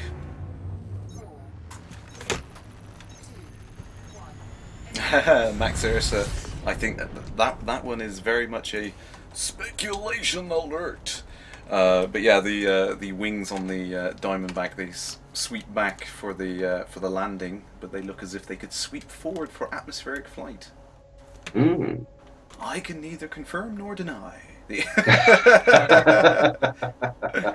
So yeah, so this main section on the very tips of the wingtips here, you've got the engines. They tilt down when you're landing, but then you've got these other wing sections on the back here, which looks like they could swing forward, which would make a really, really great explorer vessel if it was better designed for atmospheric flight. Now, I'm kind of imagining that the ships that we're going to get for landing on the planets in Horizons are going to be many of the ships are going to work the same way we used to. Obviously, going to be a slight variation in gravity. You know, I'm wondering whether the really, really big ships, like we've seen in the videos, we've seen the wreckage of the Type 9s and the Anacondas, I'm thinking they're going to struggle a lot to maneuver in a near a planet's surface because of the gravity well. So I think they are going to be really, really difficult to fly, if at all, and I think you're going to have top-rated thrusters in order to fly near those planets. Again, as I said, speculation alert. Grounding will be easy. Yes, like you can boom! I will live up to my name. I will be doing exactly what I'm named for. But yeah, so I'm wondering whether or not, when it comes to atmospheric flight, getting down to the planets with atmospheres, that we will need to have ships which are specially designed to be able to get in and fly in atmospheres. So when you look at the Diamondback Explorer, I mean, what's the thing you're gonna want to do when you're out exploring? You're gonna want to go to every kind of planet you see. So it kind of looks a bit obvious when you look at it. It's like if you take these top sections of the Diamondback Explorer here and rotate them out in the opposite direction, it would make a fantastic wing shape. It would be a really, really good ship for atmospheric flight. So I know what Frontier are like. They do tend to think 3 or 4 years in advance of what they're doing. You know, none of these ships have been designed with just one thing in mind. They've all been designed with the internal layout ready for us to float around in and things like that. So it would not surprise me if the Explorer has more configurations that we just don't know about yet. I think that's just really, really cool. For the other ships, how about some sort of atmospheric shield that gives you some more aerodynamics? Exactly, yeah. So maybe at the moment we only have the four basic hull options. Perhaps when we've got at the atmospheric capabilities, that it will be a new hull option. So you can have, hull with atmospheric shielding. Mhm.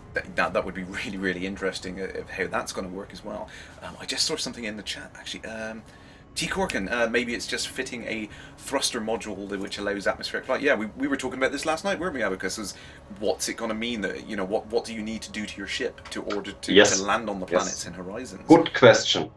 We just don't know No yet. idea.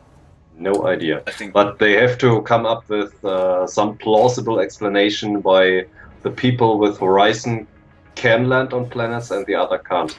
exactly there has So, to be some plausible reasons. My favorite that I was considering yesterday was a module upgrade. So not a new module which takes up space, but a different kind of an existing module. mhm. So like the thrusters or the drive or whatever needs to be upgraded to have landing capability. I think that would be a nice way of doing it. That the people who have the Horizon Season 2 pack can just go and say, right, I'm upgrading to the landing thrusters, whatever they're going to be, and they would allow you, the extra power that you needed to be able to make a landing on there. Galactic Service. See, I read that then. It's space elevators. I read that as squee elevators. They already have squee elevators. Every week they bring out little videos like this, and it elevates my squee. There you go. So there's the squee elevators. But entirely possible. I know the CQC maps. David has expressed that he really loves the work that the guys have done to build up the one map elevate, and he wants to bring some of that content back into the main game. So fingers crossed we will see it. Like I said, every aspect of the game that Frontier builds out, they build it with future-proofing in mind, so that they can go ahead and continue to extend the game and add more functionality back in. Let's go ahead and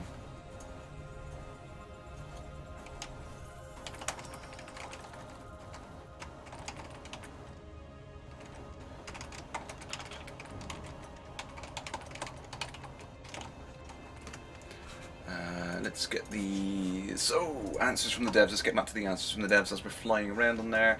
So this was an interesting question that someone brought up I think a couple of weeks ago. If you reset your commander data, what happens to your friends list?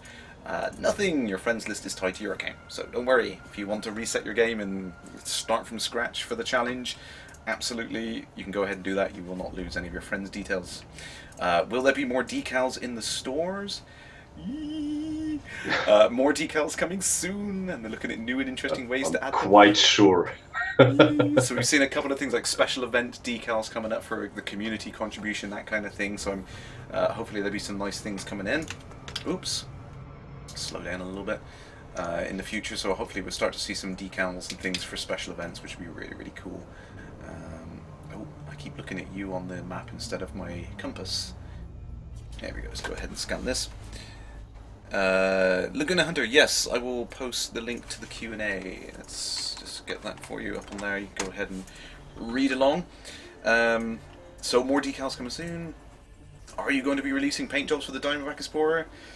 Yes, the Diamondback and many other ships will be coming to the store soon, so we will be seeing more paint jobs. Yay! Yes, more of them.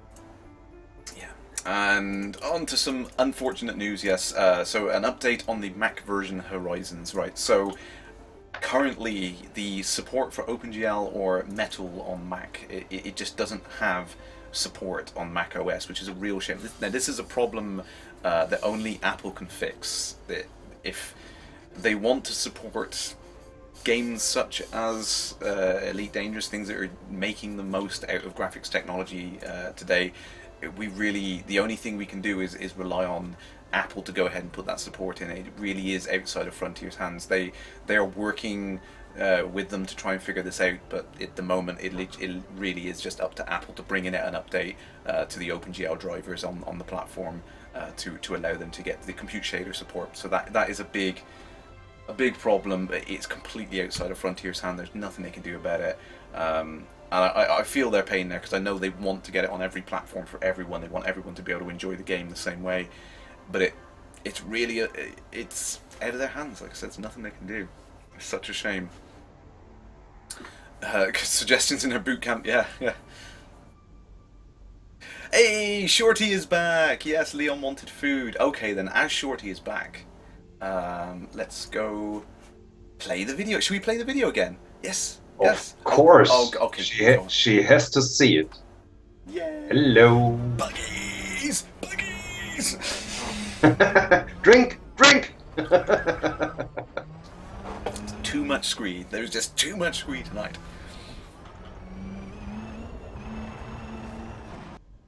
Yay! I'm just gonna leave that on repeat for a while whilst I answer some questions. Carnaby666 sounds like Mac people we need to start a petition with Apple. This is the problem with things like that. Is a lot of this is outside of the developer's hands. It's the same thing with the AMD driver problems that we had earlier in the year, which I think have been fixed now.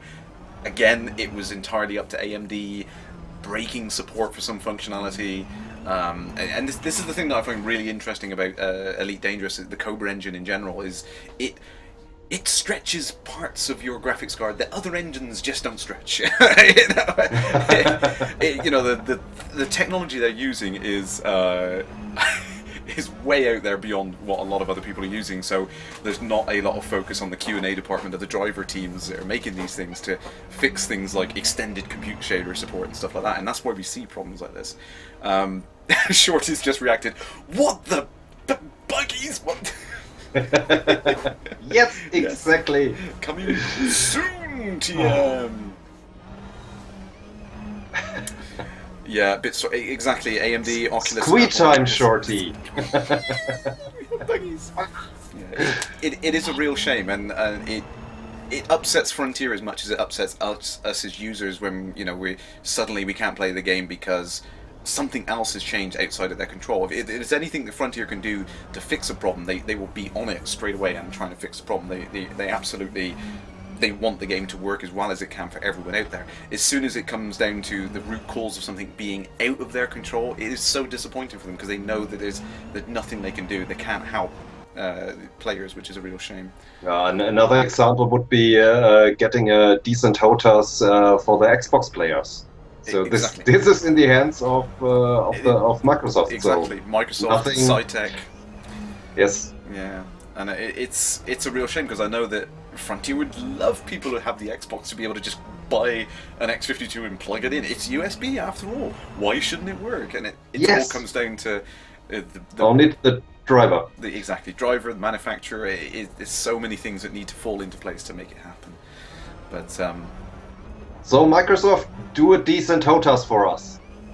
Specialized for Elite, please. Yeah, exactly. And this one should work on the PC and the Xbox, please.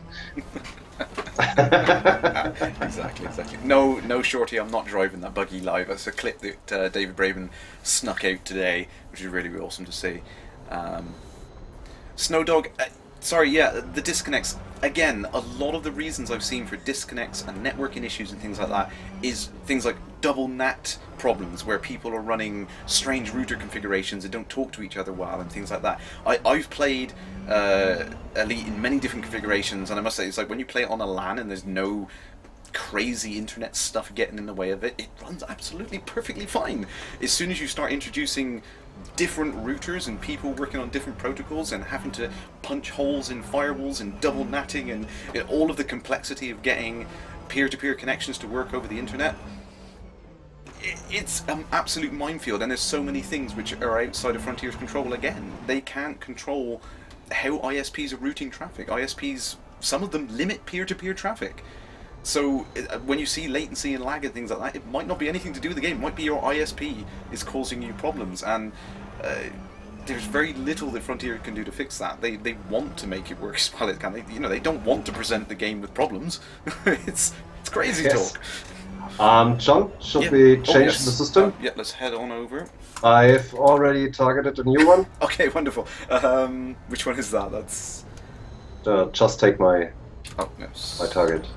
Okay, 10. I got it. Okay. I just looked at the galaxy map.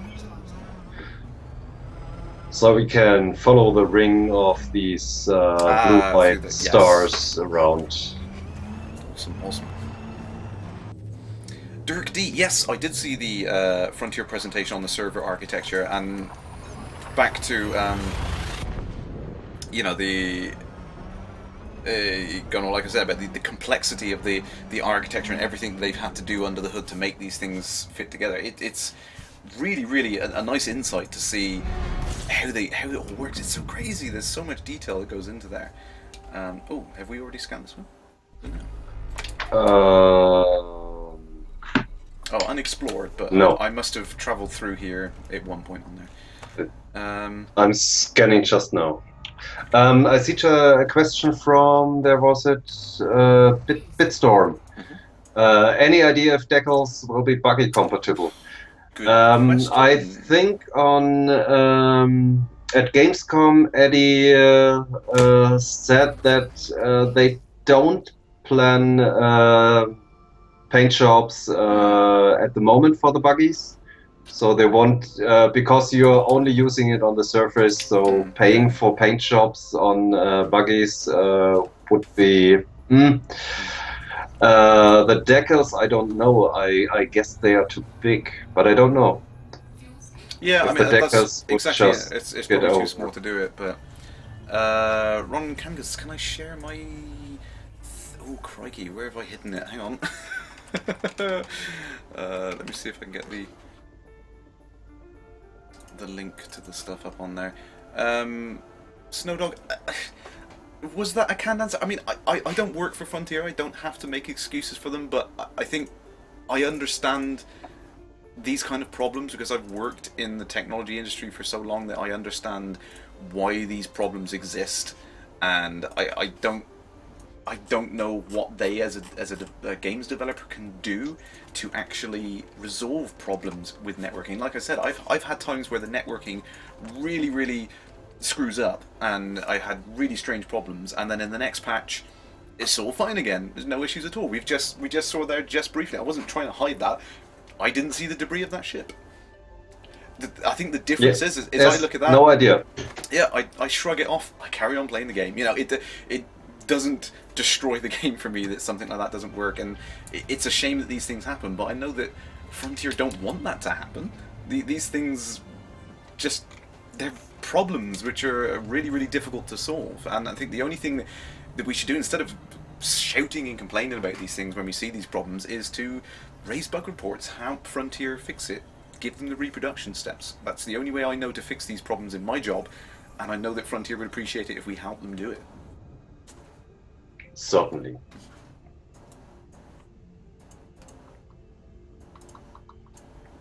Very Shorty needs us to show the training levels again because it's been so long since she's docked. I'll get Mikey to show you how to dock because he's really good at it. Ron Kangas, yes, negative value. I'll go ahead and post that in again. So negative values allow you to invert some of the matrices there, which is how I've got the red and the blue. The contrast of the colours is still in there, which is really nice. So you can still see the detail, which you wouldn't see if you'd gone for a completely colour swapped palette. Okay, I'm just catching up with you now, Abacus. Let's... How much more have we got to go over? So, oh, this is a nice little thing I want to... if anyone hasn't got this, go ahead and bookmark this video. Shut that in chat a few times. So there's a nice little 5-minute video they put up today, the Elite Dangerous Behind the Music. Which was, I still have to watch it.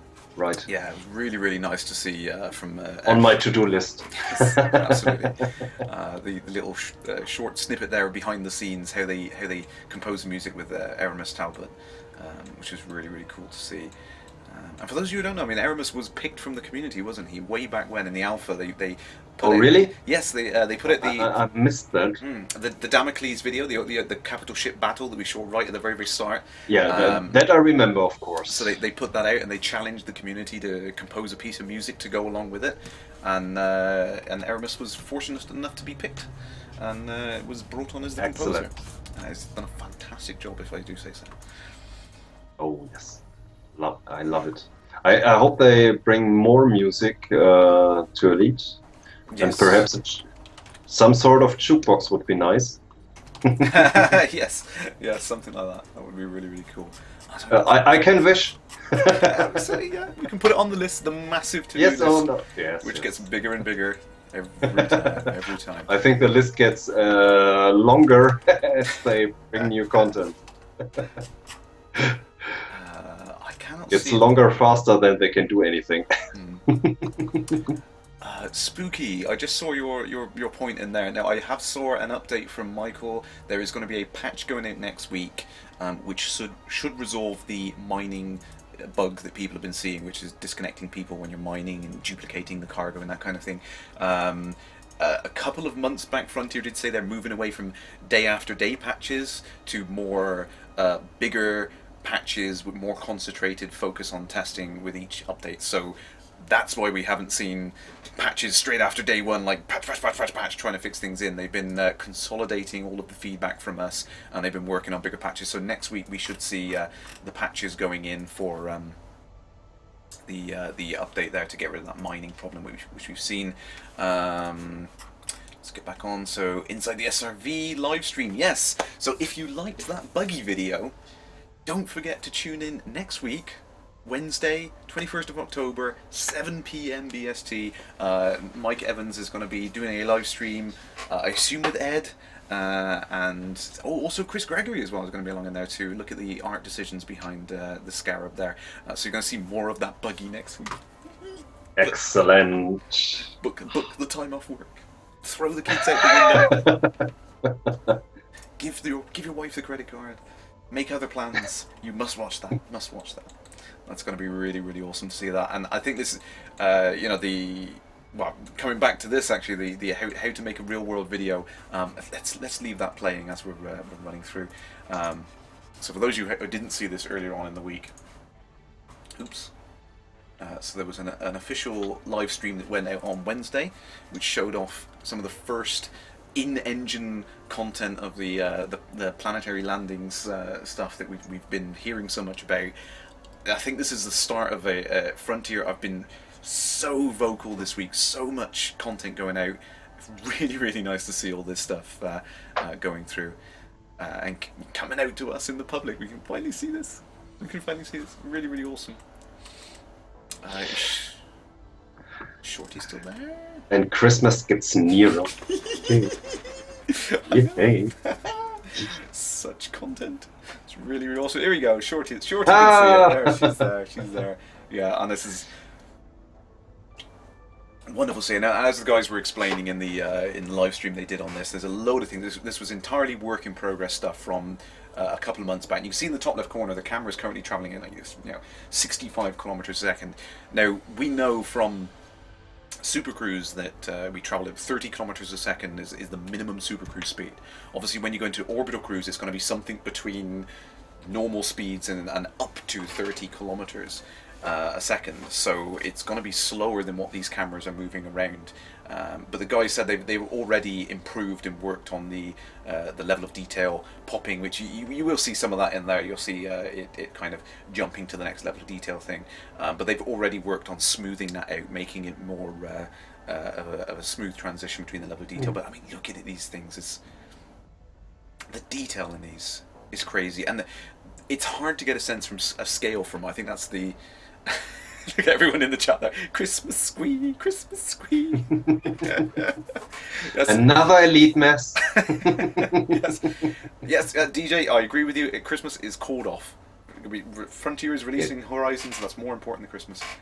Bang Christmas. But yeah, I mean, look at it, absolutely stunning. I want that as a song, Laguna Hunter. who makes it? Absolutely. But I cannot wait to get down and start looking at these vistas on there.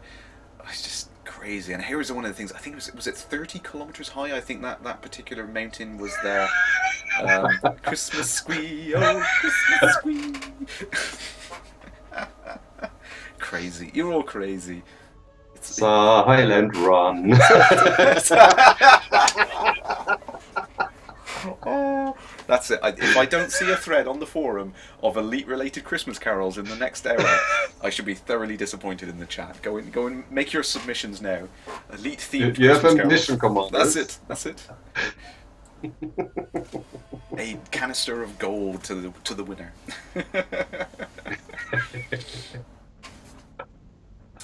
Yes. Oh, Fiery Toads answered you there, Galactic Surfer. Yeah. This is going to be available to us in the holidays of this year, and that is the hinted at release date on there. Yeah, Stephen Usher. Yeah, got a good point on that. Low gravity on this particular planetoid is allowed, quite a high mountain range to do in there, to generate in there. uh, excuse me, sorry guys. But yeah, as the guys were saying, they have sat there and they've calculated.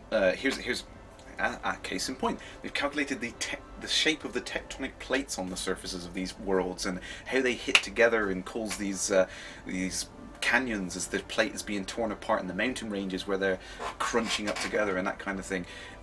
Such detail that they've put into doing this. It's not just a height map kind of rendering that you see in some demos where people have built these planetary surfaces. It really is like a active world that looks and works the way it should. Okay, it is constructed like a world with history, but before the question comes, they've already said that you can't change it. So when you leave it and come back, it has it's processed with a seed, I guess, and like all the rest. So it's what you change there. You can't dig a hole, or Exactly. Exactly. you have no caves, at least at the beginning. Yeah. So. Yeah, and that was one of the things that came up many times with people asking is like, is it deformable? Can you make changes? Will there be complicated details like caves and things like that? Now, in the version which is coming at the end of this year, they've said no, you won't be able to have deformable terrain, caves and things like that. Now, I know that it's entirely technically feasible, and I was having this conversation with someone the other day that the problem is they have to draw a line at how high do they set the barrier of the technology. Now, they've set it at a level where it will work on the vast majority of people's computers, that target specification that they're aiming for to get it to run on.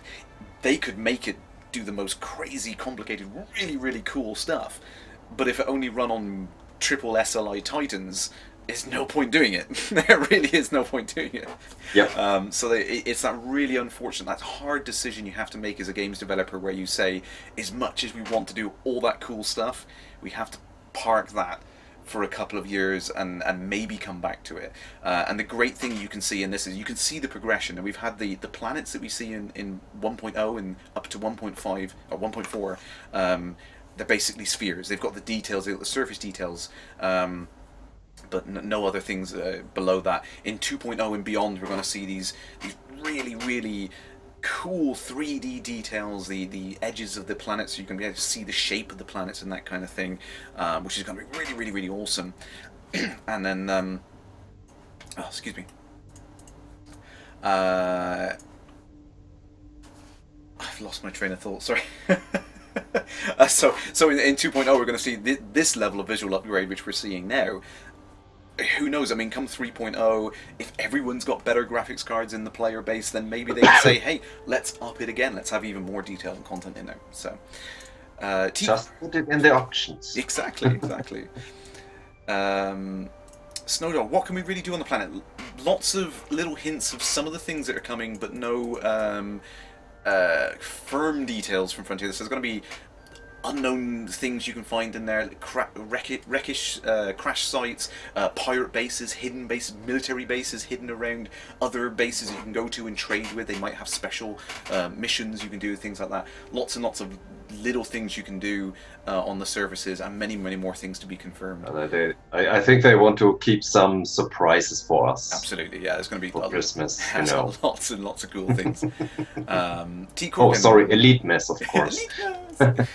T. Corkin's asking, is that some sort of fractal generation? It's actually, it's a whole load of things. They're actually scientifically calculating things like tectonic plates, the chemical composition of the planets.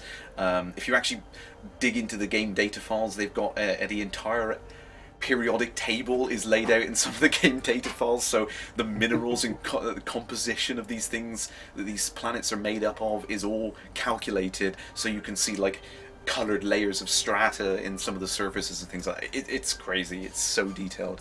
It's a step beyond anything. You can show one of the other planets, I think. Perhaps the small one and then the red one, right? I think we Yes, I had think two that's more. yeah. Towards the end, there's a Mars-like planet with more iron content. You can see the difference because a lot of people are saying, "Oh, the planets are grey. All the planets are grey." Well, a lot of planets are grey out in space because of the composition. But Yep. there are some nice ones on there. Snow Dog, lootable. Yes, they're absolutely lootable. That's one of the things that they want to allow us to do is we go in, we can loot those pirate bases, get in there in our buggies, zip along, avoid the little skimmer drones that are coming past, and get some goodies out of the pirate bases, that kind of thing. And I know some guys who would love to own their own pirate base and fight against them. Absolutely, absolutely. Bitstorm, yes, upgrade your computers. If more of us have better computers, that means developers can do better things. Not just Frontier, but all of them. All of them. Um, I'm not reading that out, Dr. Noses. That's not very nice to Mad Dog, bless him. It's not his fault he run out of fuel. It can happen to everyone. Yeah, exactly. I'm gonna go back and check the game Like really boosting in a station. Yeah, it happens, it happens. Or forgetting to request docking. Done that loads of times. Um, Laguna Hunter, hope they give us options to crank it up. Yeah, I mean, they'd absolutely be foolish not to. I think they'd love to give everyone options to zonk it right up to maximum if we can. T Corkin, will there be mines? Now that's an interesting thing. I was thinking about this. I know in Frontier Elite 2 you had the bases you can land on. You go down in like the non-atmospheric worlds. You go down on the pad. It would take you in to a pressurized area. So I'm thinking that whilst you couldn't have naturally forming cave systems and things like that, why not have systems of generated areas, carved out areas that humans have created? I mean, that's entirely speculation alert. It may not be in there, but it makes absolute sense that you could have human carved out areas underneath the surface. So that might be possible. Yeah, I don't see why not. It's just like I said, the idea of the generated things would require another higher order of magnitude of procedurally generated content, which I know the guys are perfectly capable of doing, but have probably found that it just puts too much strain on the current generation of graphics cards, and it would be foolish to support something that only a % of players could actually enjoy. Techno Gamer, I have no idea how they get this running on an Xbox. No idea. Yeah, it's crazy what they've managed to do, and it's all because of the procedural generation. That's the lovely thing about it. Is Phoenix to Fire, greetings, nice to see you in the chat there, sir. The procedural generation is fantastic because it allows you to have just enough. Sorry, go ahead. Right, Oko Bloody, the Xbox players can't see the other ones, and I think the problem is on the Microsoft side, right?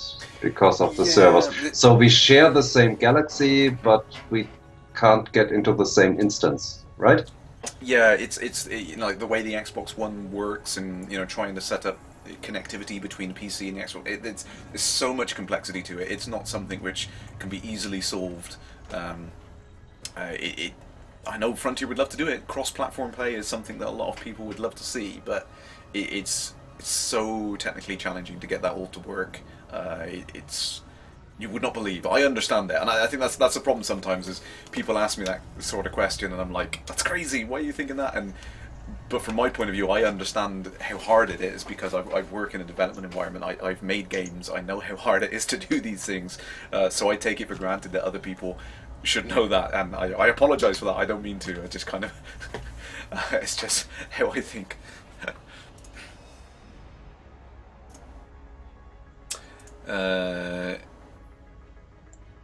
Bitstorm, you suspect the issue when you bring in mines, it's no longer a mapped surface. You probably need some full 3D solution at that point.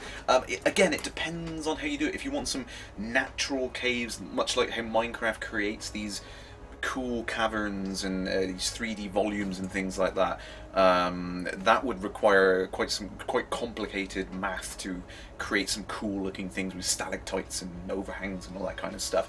As we were saying, like human created expanses underneath the surface, you basically need a volume check to make sure that it doesn't expose above the surface, and then everything else is just generated underneath. That would be entirely doable, and they could build it up based on I think they use what's called like an OWL system, where you create a hierarchy of procedural components which build off each other, so you have volumes which kind of branch off into other volumes and that kind of thing. Saturnine's Crash is too smart. I'm sorry, I'm waffling around. I love the technology. I've done a lot of work on it in the past, and I really do love the procedural generation and what it brings to us. And like was said earlier on, the fact that you can squeeze something this big into this system like an Xbox.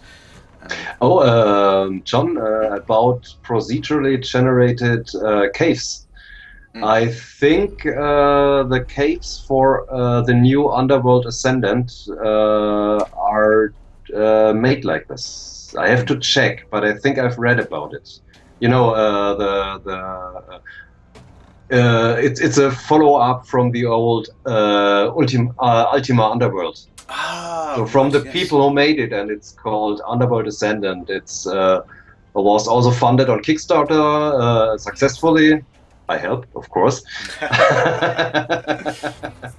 And perhaps we can see something in the videos how they do it. I think they are procedurally generated, so they have a lot of variety there. I didn't check the newest video yet. I might know the technology is being used in that. I think I've been following the blog of the guy. Is it Voxel Farm?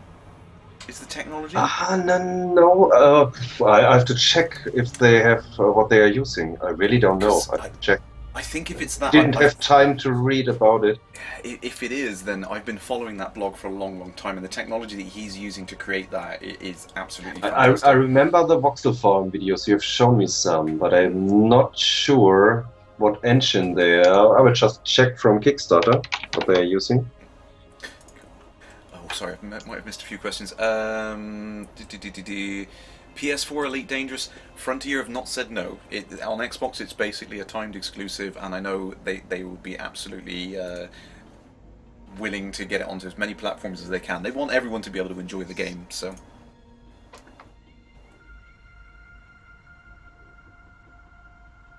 Hitty80. I'm using the X52 Pro from Cytec, which is a great stick. Absolutely love it. 80 is just correcting me on there. It's Voxel Farm is being used for EverQuest, the next game landmark.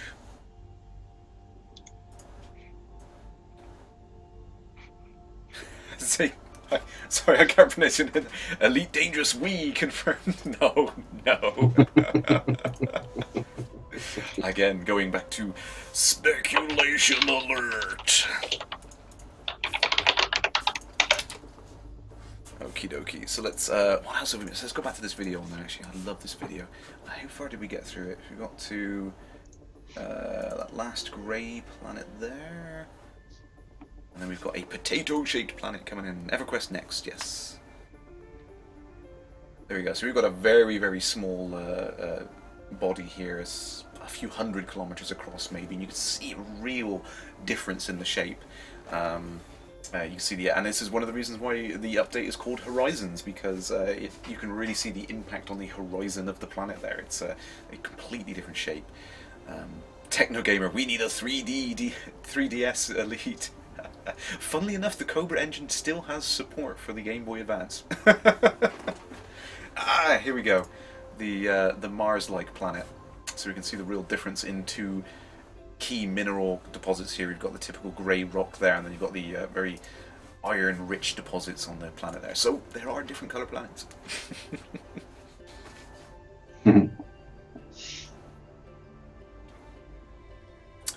The game within, yeah, exactly. This was my problem all the way through these videos. They were fantastic to see these videos, but it's very, very hard to get a sense of scale on these things.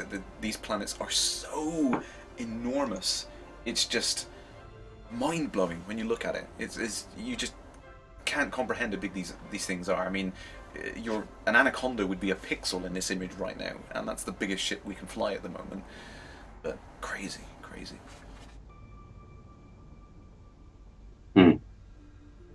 That's a nice. I'm not sure what they're using. they're talking about an improvisation engine, but I think that's for dynamic gameplay and Oh, so okay. on. It's Okay. not the graphics engine. So if anybody knows, just tell it to me. Sorry. No, Shorty, there aren't any aliens on that planet yet. Don't worry. No clangers. So I think we better get on with the newsletter because I have been just captivated by these these videos on there. DJ, exactly, DJ. Buggy for scale. That's what we need. We need a buggy for scale. I think I have a new target. Did we visit 1713 already? Let's go check. So yes, we've been to 3. 25, I Okay. think, is new. I don't think we've been to 25 yet. I'll check on the galaxy map. Okay, okay. So how much cargo can the SRV hold? 2 units of cargo. However, on the planet's surface there are other things to do and collect which may not require much storage. More info on that soon. TM. Yes, we are the slowest explorers ever, Shannon. Yeah, we It's a shame. There's so much news this week. There's so much news.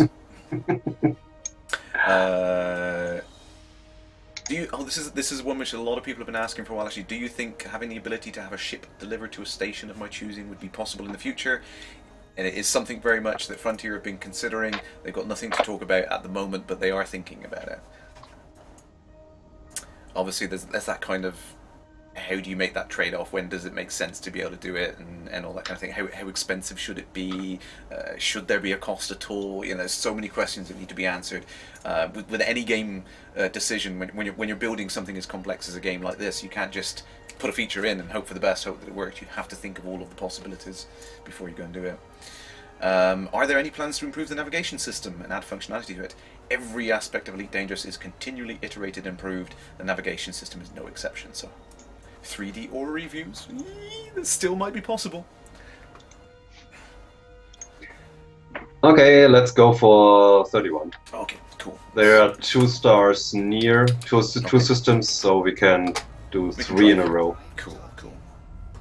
Wonderful. Thank you very much. Let's go ahead and jump then. You're welcome.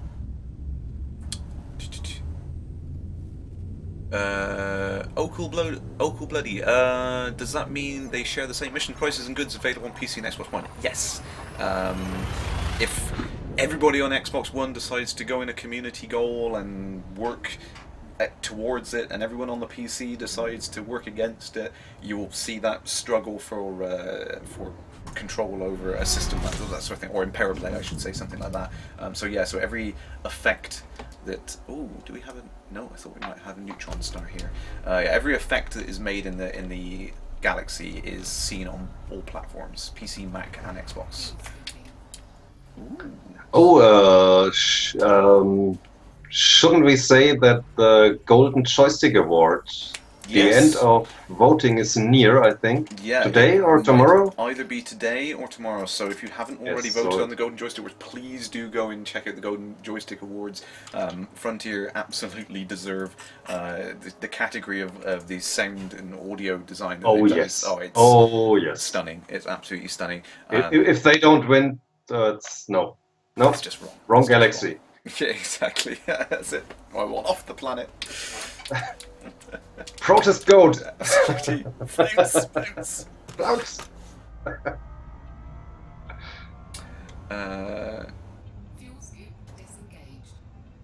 Okay, I'm gonna go ahead and head on over to the next binary. Oh, I think I see you there anyway. Thank you, DJ. Let's see if I can get that up on there. The aura review. We got that in the bigger thing. Well, I'll let everyone click on that link on there anyway. That's that was one of the things they were considering there from DJ Tarjan that's put up on there.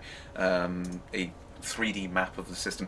It was all thought about and planned out, but it just got deprioritized away. At the moment, we have the basic and functional system map, which is pretty cool to look at still, and particularly with the Oculus on in the system map, which is really fun. You can kind of see that they are actually 3D little like tennis ball sized stars as you're scooting along on this view, which is really cool to see.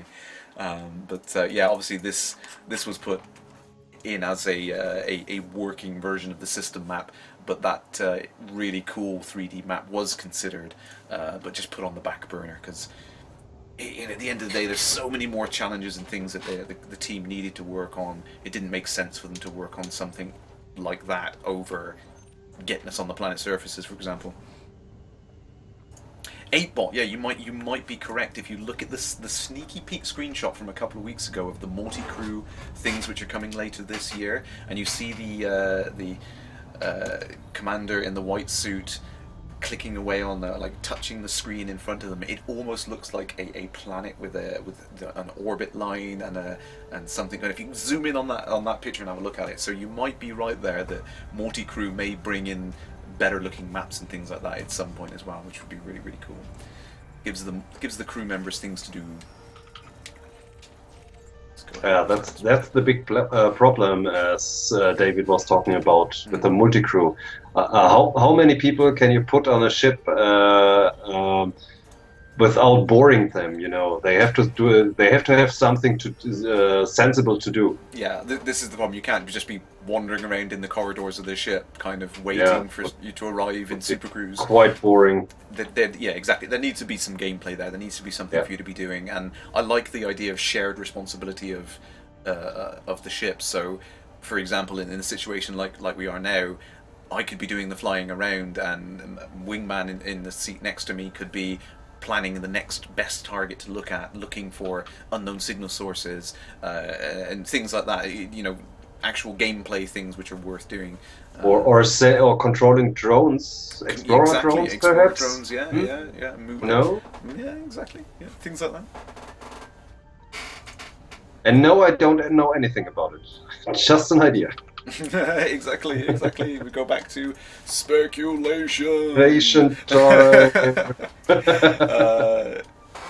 Galactic Surfer, will individual manned gun turrets be available on large ships? It was something that was spoken about 2-3 years ago in the design forum. It was something we talked about a lot right at the very start. So it might be a possibility. I think it would make sense for your crew member to be able to manually pick up on a turret and start firing around. Kind of gives you something to do with that little. Let's see if we can go back to it. Look at this little camera view in the center here. Yeah, right between your legs there. I mean, you know, if you can just bring that screen up there and start controlling a turret, yeah, maybe that would make sense. I have to send greetings from Commander Luxlistic from the UGC. He's online, and he's one of the 3 council members. Greetings, Commander. Righty. X-Painter saying multi-crew buggies on the turret. Well, I think the buggies we've seen at the moment are quite small. They're designed to fit into a standard cargo hatch. The Frontier have hinted that there are more than one design of SRV vehicle, the surface vehicles. So there may be bigger vehicles that you take more than one person in coming, you know? If they have different skimmers, I think it makes sense. Yeah. It makes sense that something like that would come, and you know, definitely having. I would bet against it. Yeah, exactly. This is Galactic Surfer. Yeah, like the Halo Jeep. You can imagine someone driving the buggy over the surface, someone on the back with the turret bouncing around, shooting down the skimmers as they're coming across.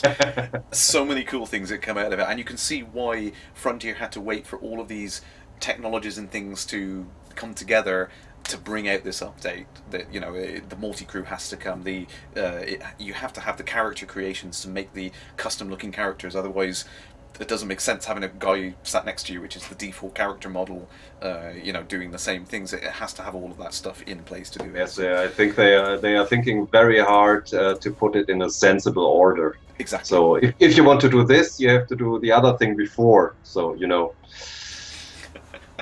Saturnine, yeah. When I speculate about something, I'm usually pretty close to being true, yeah. But I can neither confirm nor deny. My NDA is off to the side, just kind of staring at me, so I can't say. So let's get back to the news. Hang on, let's go through this. Will landing on planets give you more exploration data? Yes, eventually landing on them will give you more data. Yay! So this is where I'm getting back into practice with exploring. Lots of new things to discover on the surfaces. Yay! If you're in orbital cruise, can you accidentally crash into a planet if you enter too steep? We covered this earlier on. Yes, you absolutely can if you're not paying attention. This is a good one. This is something that was talked about a lot. What's the plan on making the CQC tournament more cool it's like a spectator sport? They very much have that in mind. They really, really want to do things for spectator mode and that kind of thing. They're continuing to develop it. Spectators are on the radar. Something very special is planned soon for the CQC tournament. So keep your eyes posted. I know there's currently that $100,000 prize for the prize pot for the CQC stuff at the moment, and there is a live final going on in the UK. So that is going to be really, really cool when that kicks off. So definitely stay tuned for that. More coming soon. I really, really hope CQC is going to kick off into this real kind of esports kind of scenario. It's really, really awesome. That would be awesome. Yeah. DJ Tartan's guessing that maybe Season 3 is going to be FPS and something with the Thargoids. I can neither confirm nor deny. Oh, I think you've scanned everything. Okay. Yep. Next one I have a next one. 22. The nearest one. Yeah. Yeah, 22.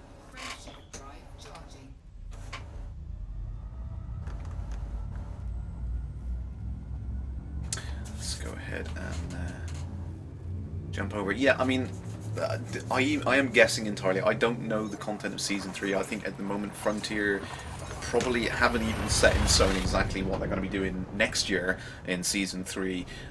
It very much is a case of listening to the community, listening to what people want more of, and they can steer the game that way. Greetings, Psycho Cow! So you pop up on there. Nice to see you, sir. Oh, hello, Grant. Hello, Mark. Mark. Magnificent. But yeah, I think the thing is I don't think people appreciate it enough. But over the last few updates that we've seen from 1.1, 1, 2, 3, and 4, these updates, they have been steered by the community. The things that we have been asking for and wanting to see more of. Frontier have been looking at what they've got ready, what they could bring up to scratch in a short space of time, and then bringing that forward. So they are very much listening to what we're saying, and if we really want the looting and crafting system in as soon as possible, then I hope it would make it into 2.1, which would hopefully be early in 2016. So but then if there's something else we want instead, let Frontier know. Then hopefully they can go and put it in the game for us.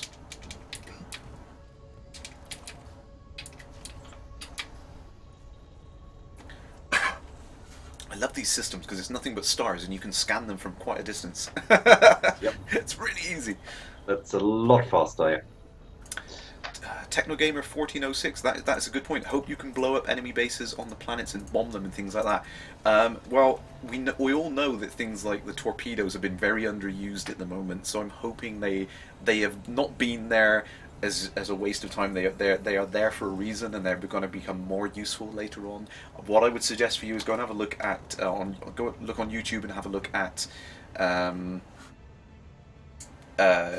Scream Ride, which was Frontier's last game that they worked on for Microsoft, and have a look at the building destruction dynamics that they built in that game. That was entirely their own physics engine that they worked on for that. Completely dynamic physics and destruction of buildings there. It's really, really cool to see. Go and have a look at that, and then when you realise that functionality is in this same engine, I'm really excited to see what these bases are going to look like. Oh, Shorty is very tired, yes. Enshiv, yes, the Cobra engine. This is Frontier's proprietary engine, which Elite Dangerous is running on, and they have made lots and lots of games. And over the years, they've been building up their technology, working on all these really, really cool projects, which allow them to expand the technology into different areas, whilst all being procedurally generated, which is really, really cool. I can geek out about it, but I will save I will save you from the geeking. We'll see how long. Another 5 minutes at least. Yeah. So, Look at my watch. oh crikey, yes, it is getting late actually. No, still okay, or? It's as long as you're fine. I've got Oh, this I'm sorted back fine. up.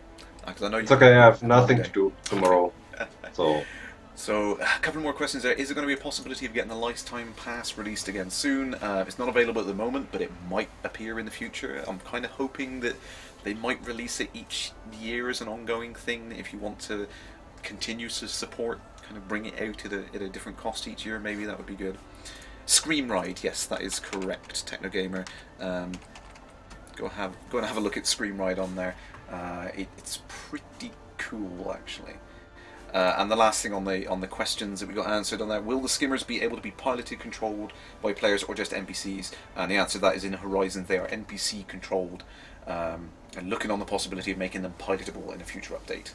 So again, Frontier are thinking about all of the different things on there, all of the different future possibilities. John, do you have any news about NPC wingman or later, of course, NPC crew members? I haven't got anything else specific that I can talk about on it, and I know that we're going to have multi-crew. And Yes, I know, I think it makes sense, you know. Yeah, and I know that Frontier have kind of And said it was that, in the old games. exactly. You can hire crew, you can have NPCs doing the various things, and Frontier have always said that any game mode is just as valid as any other game mode. So if you want to be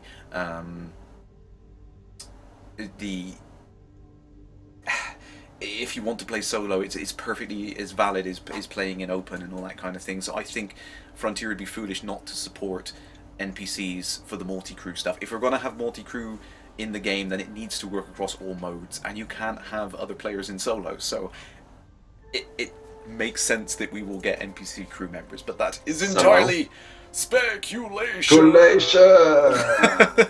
So I think it is. I think that is the case.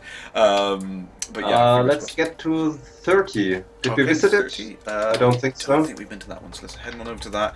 Check that we've gone over everything else, because there's so much stuff. Oh, sorry, Ria. Am I holding up your stuff? Sorry about that. Oh. So many things. Yes. 3,000 light years from known space. Canopy breach.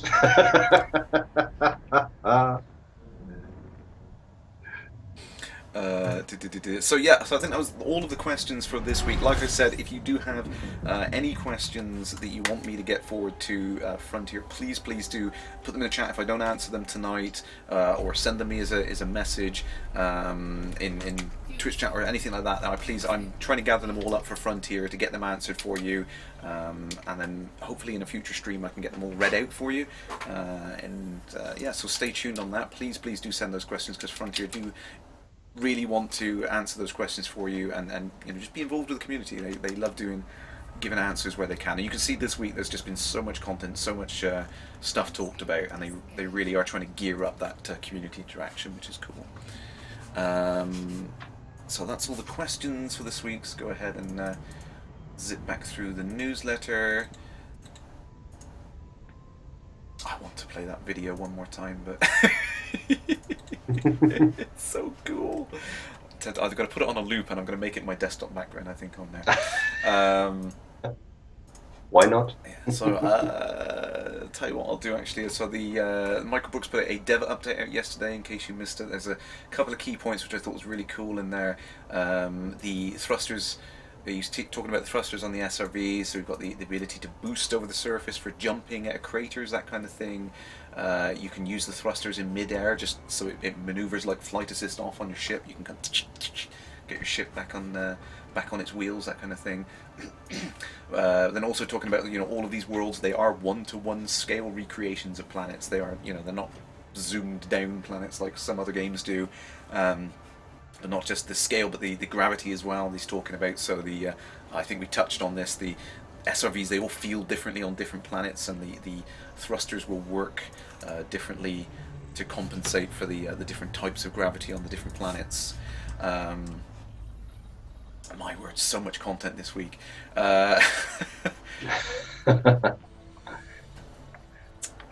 They have a lot to show. So much, and like I said, there is more coming next week that I can't even talk about yet. Yeah. There's- Wednesday. Yeah, Wednesday. I think there's going to be some hints on the bases and things that we're going to see next week. So stay tuned for that. It's going to be really, really cool. Hopefully, I can get some exclusive stuff for that as well for you folks. There is. No, I can't talk about that one yet either. Damn. I have some news coming up soon, which is going to be really, really cool. So if you haven't already bought the game, or you want to buy some paint jobs and things like that, then as soon as I know I can talk about it, then it's going to be pretty cool. So stay tuned for that. Next week, hopefully, I can announce some secret news that I've been working with Frontier on, which is really awesome. Thank you, Frontier, for that. Tell nobody. It's not like you're live and on the internet. And I think, as we were talking, so some issues with the expiration data that we've all felt the pain of that. Again, it's going to be in a patch next week, which is going to be pretty cool. It's going to see that in there.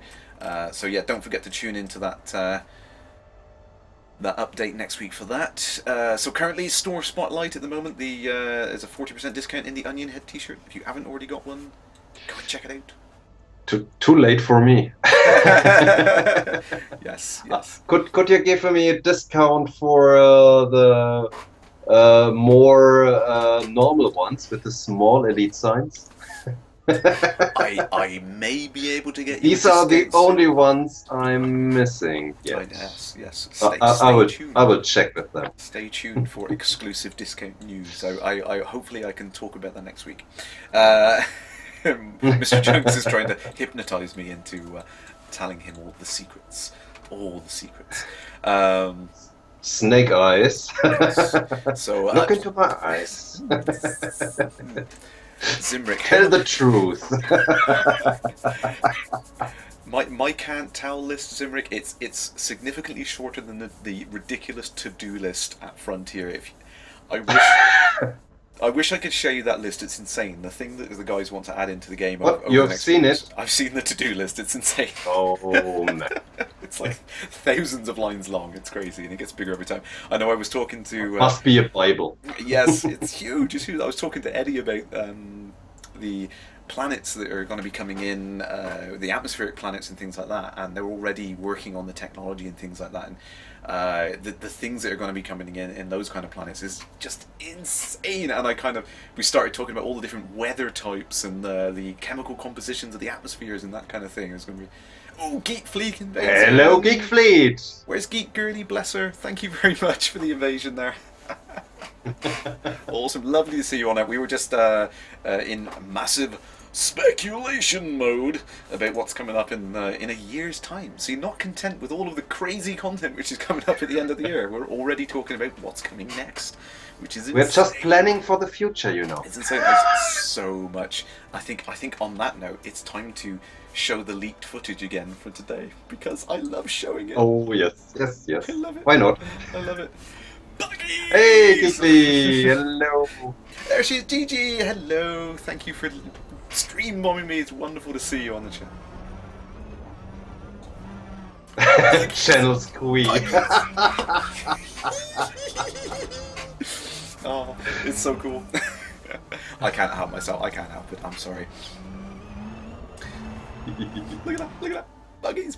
One more time with feeling. There we go. Shanray, yes, very important. I should let everyone know there will not be Crash Landing next week. I do apologise for that, but I will be going to Fantasticon, which is, for those of you who don't know, a sci-fi gaming thing, convention. There's going to be some elite themed events there. I've been invited as a guest to go and go up to Hull next weekend, so I will not be streaming next Friday. I'm sorry, folks, but there is plenty of content coming. Like I said, there's going to be an official Elite Dangerous stream on Wednesday, so stay tuned for that. That's going to be really, really cool to show some more live footage of the buggy. Oh, GTG Did will you be go to there, London? right? Are you going to? Oh, crazy! I want footage. Is that a, You know, yeah? make some pictures. Is that a different convention? Are you going to Fantasticon? Because that would be wonderful. Oh, you're going to a different convention in London. Oh no. So close and So, yet so far. MCM, yes. the convention in there. So close. So close. Hours apart. I love it. John, just fly in my direction so you Okay, don't lose. okay. Yeah, let me target you. There we I go. think you Nice. should have the rest of the data anyway, Yeah, I've got most of the planets we've and, scanned. and Are you then you heading can for show the video as the yes. hundred I do. thousand light year? Why not? Then you can talk a bit Cool, and show videos, and we are flying. cool, wonderful. Ooh, that looks like a neutron star. Is it a neutron star? Ooh, juicy targets. Juicy targets.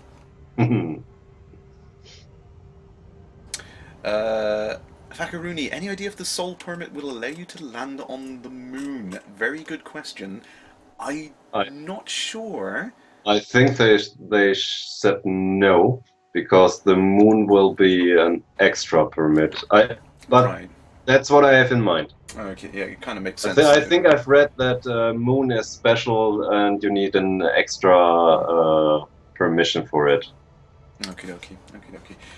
I mean, I can definitely get that confirmed. I mean, by all means, we'll capture that on the question list. Like I said, every week I'm doing a question list which I'm putting forward to Frontier. I'm very lucky that I can get my questions forwarded to the Frontier guys, and they will answer them for me as best they can. So if you do have any questions that I can answer, then throw them in the chat, and then we can get them through the Frontier for you, which is really cool. I'm a lucky guy. I consider myself very lucky every day. What was that there about Darthcon? Prepare to be bored. Yeah, no first person yet. Soon, it's entirely possible. It's not much of a stretch now. We're going to be getting the vehicles like this at the end of this year. I think it's going to be entirely possible that first person is probably end of next year. That's what I'm going to go for. Speculation alert. But yeah, it makes sense. I think that's where Frontier are aiming in the long run. They do want to do the floating around on the spaceships and that kind of thing. So it makes absolute sense. You've already got all of this terrain generation done. The physics works now with the vehicles, so being able to walk around on it is the next step really from that. Technogamer, no, landing on Earth is going to be ruled out at the moment because Earth has an atmosphere. So for Horizons coming at the end of this year, it's going to be all of the bodies without atmospheres or volcanism, which is about 60% of all of the landable things in the game anyway. So it's still a huge number. We were calculating earlier on that it's it was like 2.2 sextillion kilometers square surface area. It's ridiculous. It's such a large space you can get on there. Jesse USMC. So this is the leaked footage from today of what's coming at the end of the year to Elite Dangerous. We're going to be able to get out onto the surfaces of just about every planet without an atmosphere. 61% is Abacus. Sorry. I remember from the stream. 61%. Sorry. exactly 61%. But of course, when the additional features coming in, I know that Frontier have talked about icy worlds are going to be coming in incrementally over the months. So Frontier are taking a very good approach to it, I think, from how I understand building up games and things like that, because I've built games myself and I am a developer, so I kind of understand the background of these things. I think they're taking the right approach, an iterative approach, where they're incrementally adding more and more features. So at the end of the year, we're going to have the rocky planets. In the following months, we're going to start to see things like the icy planets, which will feel differently. That you can skid on the surface, that kind of thing. Then we're going to be seeing the volcanic planets with different types of volcanism. And bearing in mind, when you look out at all the bodies and the planets out in space, it's not just iron magma planets that have got volcanism. There's sulfur-based volcanism. There's all these different chemical competitions. You can have an ice planet with like steam geysers gushing out into the atmosphere and that kind of thing. Lots of different planet types that can come out before you start having atmospheric types. And then of course further into the end of next year and that kind of thing, hopefully we'll start looking at some of the really awesome looking planets with atmospheres and things like that. So fingers crossed. Fingers crossed. Oh, John, if Frontier is there and brings special codes again. Ooh, fantastic. I was just reminded. Bring some back. So I will not be at Fantasticon again. Sorry. I can't go to UK every few weeks. Sorry. I would love to. No, I have to win the lottery, I think, to go to every single event. I think, yeah, it'd be crazy. But yeah, there might be. Well, there definitely are some Frontier staff going to Fantasticon. So if they are doing a paint job for Fantasticon, secure as many codes as you can for. Absolutely, you know. I think we'll have to get some goodies so that we can sneak it and share the love. Geek Girly, Fantasticon is in Hull, which is at least a 2 or 3 hour drive, I think, from London.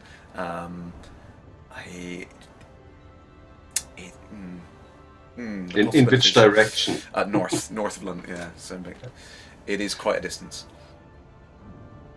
What did they say? What? Do you get achievements in the buggy? Shorty is asking. You need a doing a 360. Yeah, you do need a permit. Yes. It's not as bad as Slough, I suppose. Yeah, I imagine there will be achievements on the Xbox One version, Shorty. More like 4 or 5 from. Yeah, it probably is quite a distance. It is. The problem with this country is all the motorways go in diagonal directions away from the places you want to go to, which is a real pain. So you have to go kind of in an owl shape. Everywhere you want to go is like an owl shape. It's a real pain. They want to show some of the landscape, I think. Yes, yeah, absolutely. So Sightsee. Where are we doing? So still, 15,000 light seconds. Pretty, yes, pretty far along. You're nearly there. Wonderful. They are already discovered, of course, but yeah, we might as well get the data because it's about 20,000 credits for a neutron star, isn't it? So. Is this a neutron star or a black hole? Is it a black hole? Check. I think you're right. Looks like a black hole, right? Might well be, yeah. Quick check on the system map. Yes, you're correct. It's a black hole. Black. Yeah. Crazy. Things are scary about these is how small they are when you get close to them. And you have to get very close to them to scan them. Yeah. I have no idea how you scan a black hole, because nothing gets back from it. How you take measurements from it? Yeah. This is nothing. Saw nothing. There was just blackness. Technogamer, yes, so the black holes are in the game. If you've never seen one before, spoiler alert, because you're going to be seeing one very shortly. Shanray, has the Crashmobile had its wear and tear cost? And yes, the integrity of the Crashmobile is much better now, thank you to the community. Yay! Excellent work, commanders. Very proud of you. Yes. MRX Pedro, greetings! Thank you for joining in. We're just going over everything that's been seen, and see, every time there's someone new in the chat, I think that is a perfectly good reason to bring the video back, isn't it? Let's bring the video back again. Why not? We have a few thousand light seconds to go. Yeah, gonna Buggies. DJ Charge. Time. DJ Charles is asking, why did the Emperor die? Did he not have money for insurance? He is playing Iron Man. Yeah. Hardcore mode. The Emperor was assassinated. There you go. The Emperor was assassinated. So we know on Sunday we will have the first female Emperor in, I think it's about 1,000 years, I think. So that's going to be really cool. And I backed Arissa from the start. I knew she would be important in the future. Let's see. I knew. You have secret inside information. I can neither confirm nor deny.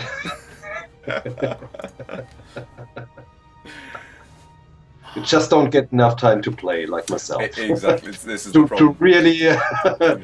to really use the knowledge. That's the problem. That is the problem. Let's go ahead and get that.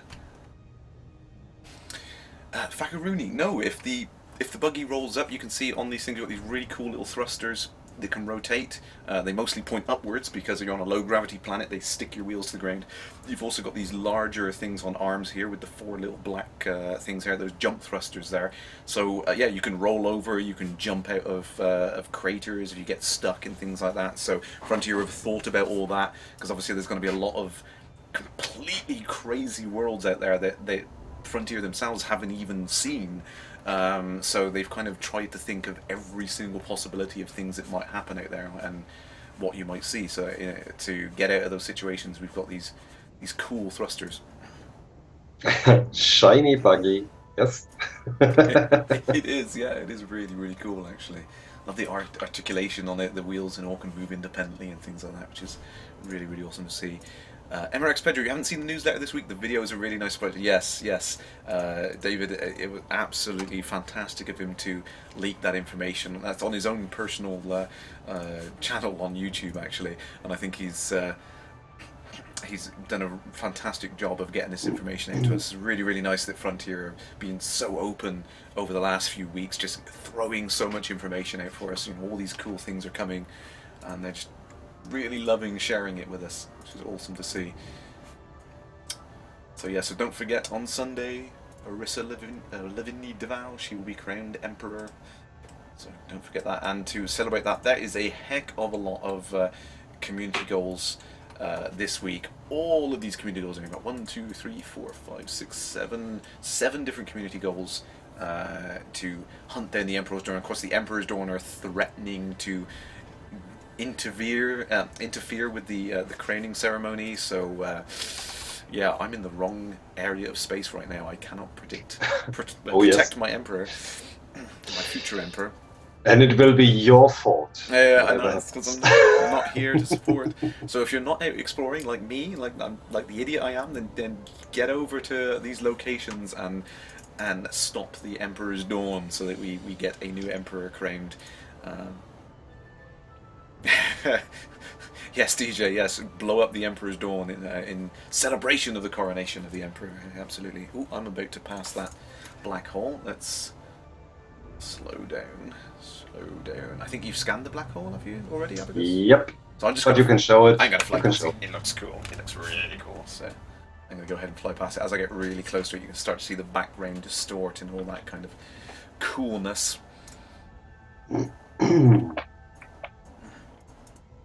Zimric, yes, that little wibbly wobbly timey wimey thing there, that little firefly thing there. It is a shader artifact that was confirmed by the team. It does give you a hint that there's a black hole or a neutron star in the current system, but I don't think it's supposed to be as prominent as it is. I think it's supposed to be toned down a little bit.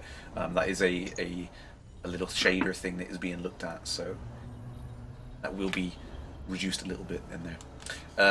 Shorty, can you pimp your buggy? Yes, you will be able to pimp the buggy. There will be various modules and things you can do to make it cool. And does it come in pink? Gotta be fabulous. MRX Pedro, I'm about 3,000 light years from civilized space at the moment. Not that far. Not considering there are other explorers in this group which are 20,000 light years away from me, even. So. Oh yes. There should be some guys on the other side of the galaxy too. Ooh, this is scary. 5 seconds. Oh, we can see the distortion really kicking in there. There we go. I don't want to get too close to this thing because it will absolutely decimate me if I. See, I'm only 500 kilometers away from it. No, now it works. 300 kilometers. I see it on your stream. Yeah. It's scary. It's scary being this close to a black hole. I don't like it. I don't like it. Don't like it. When get the impact warning. So the problem is I'm not seeing the impact radius, the exclusion zone, so that's kind of scary. Oh. You have to guess. I'm doing donuts around and guess well. Yeah, oh wow! I'm completely within the visual. I don't know what you would call that. It's not the Pauli radius, is it? No, I can't remember. There's a technical term for this. I'm inside the radius of the black hole, which means the outside world is being completely distorted. So I'm going to go ahead and hopefully pick a direction. I think which will. Oh, let's move away from that black hole now. It's scary. I don't like it. I don't like it. What? Makes you feel a little sick. Yeah, Crash gets sucked into a black hole. There we go. Scary stuff. I don't like those things. They should be scary. Yes, absolutely, absolutely.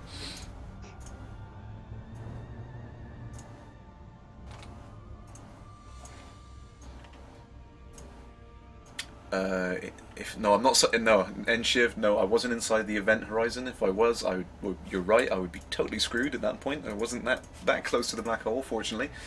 Yes, I'm okay. I'm okay for now.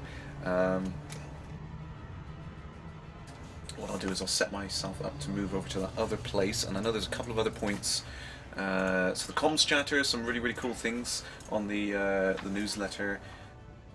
Commander Kronek here is taking a screenshot split second before that missile slams into your canopy, which I didn't see at first glance, but it's really cool. You see the detail that's gone into even something like a missile in this game. The detail that guys have put in is really awesome. Oh, gaming with Ian has to go. Oh, it's good to have you here again. See you in the void, Commander. Thank you very much for your help tonight. Good night, Commander. Sleep well.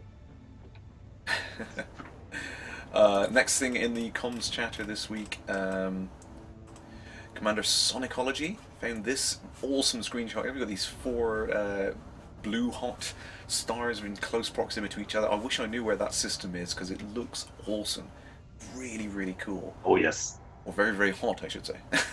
Oh, I remember one of the screenshots where they placed some ships in a way that you got a snowman. You remember that? Yes. So you had the shape. What? Yeah. Epic.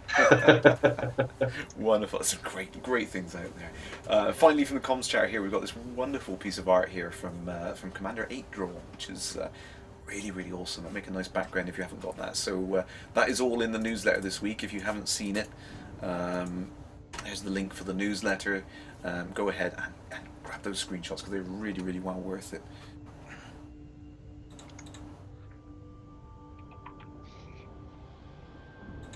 Enshiv, yeah, exactly. The colours that we use to represent heat are the complete opposite of what they are naturally when you get out there.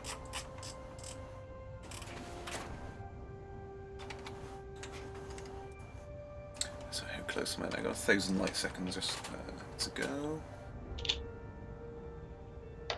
Yeah, you're right, Shenry. When you get close to the black holes and you see the eerie sound effects as well, particularly when I went to Sagittarius A, that was very freaky. The sound of it and everything else that goes along with it is really awesome what the guys have done to set the feeling of it. And I think it's something that's underrated is definitely that everyone looks at the graphics in a game and they don't appreciate the fact that the sound really does set the tone of the game entirely and really kind of helps drive behind that. But it's the same with movies. I think most of the mood is transported with the sound. Yeah. And not the graphics you see. Yeah, absolutely. So I think we have covered off everything on the newsletter and everything.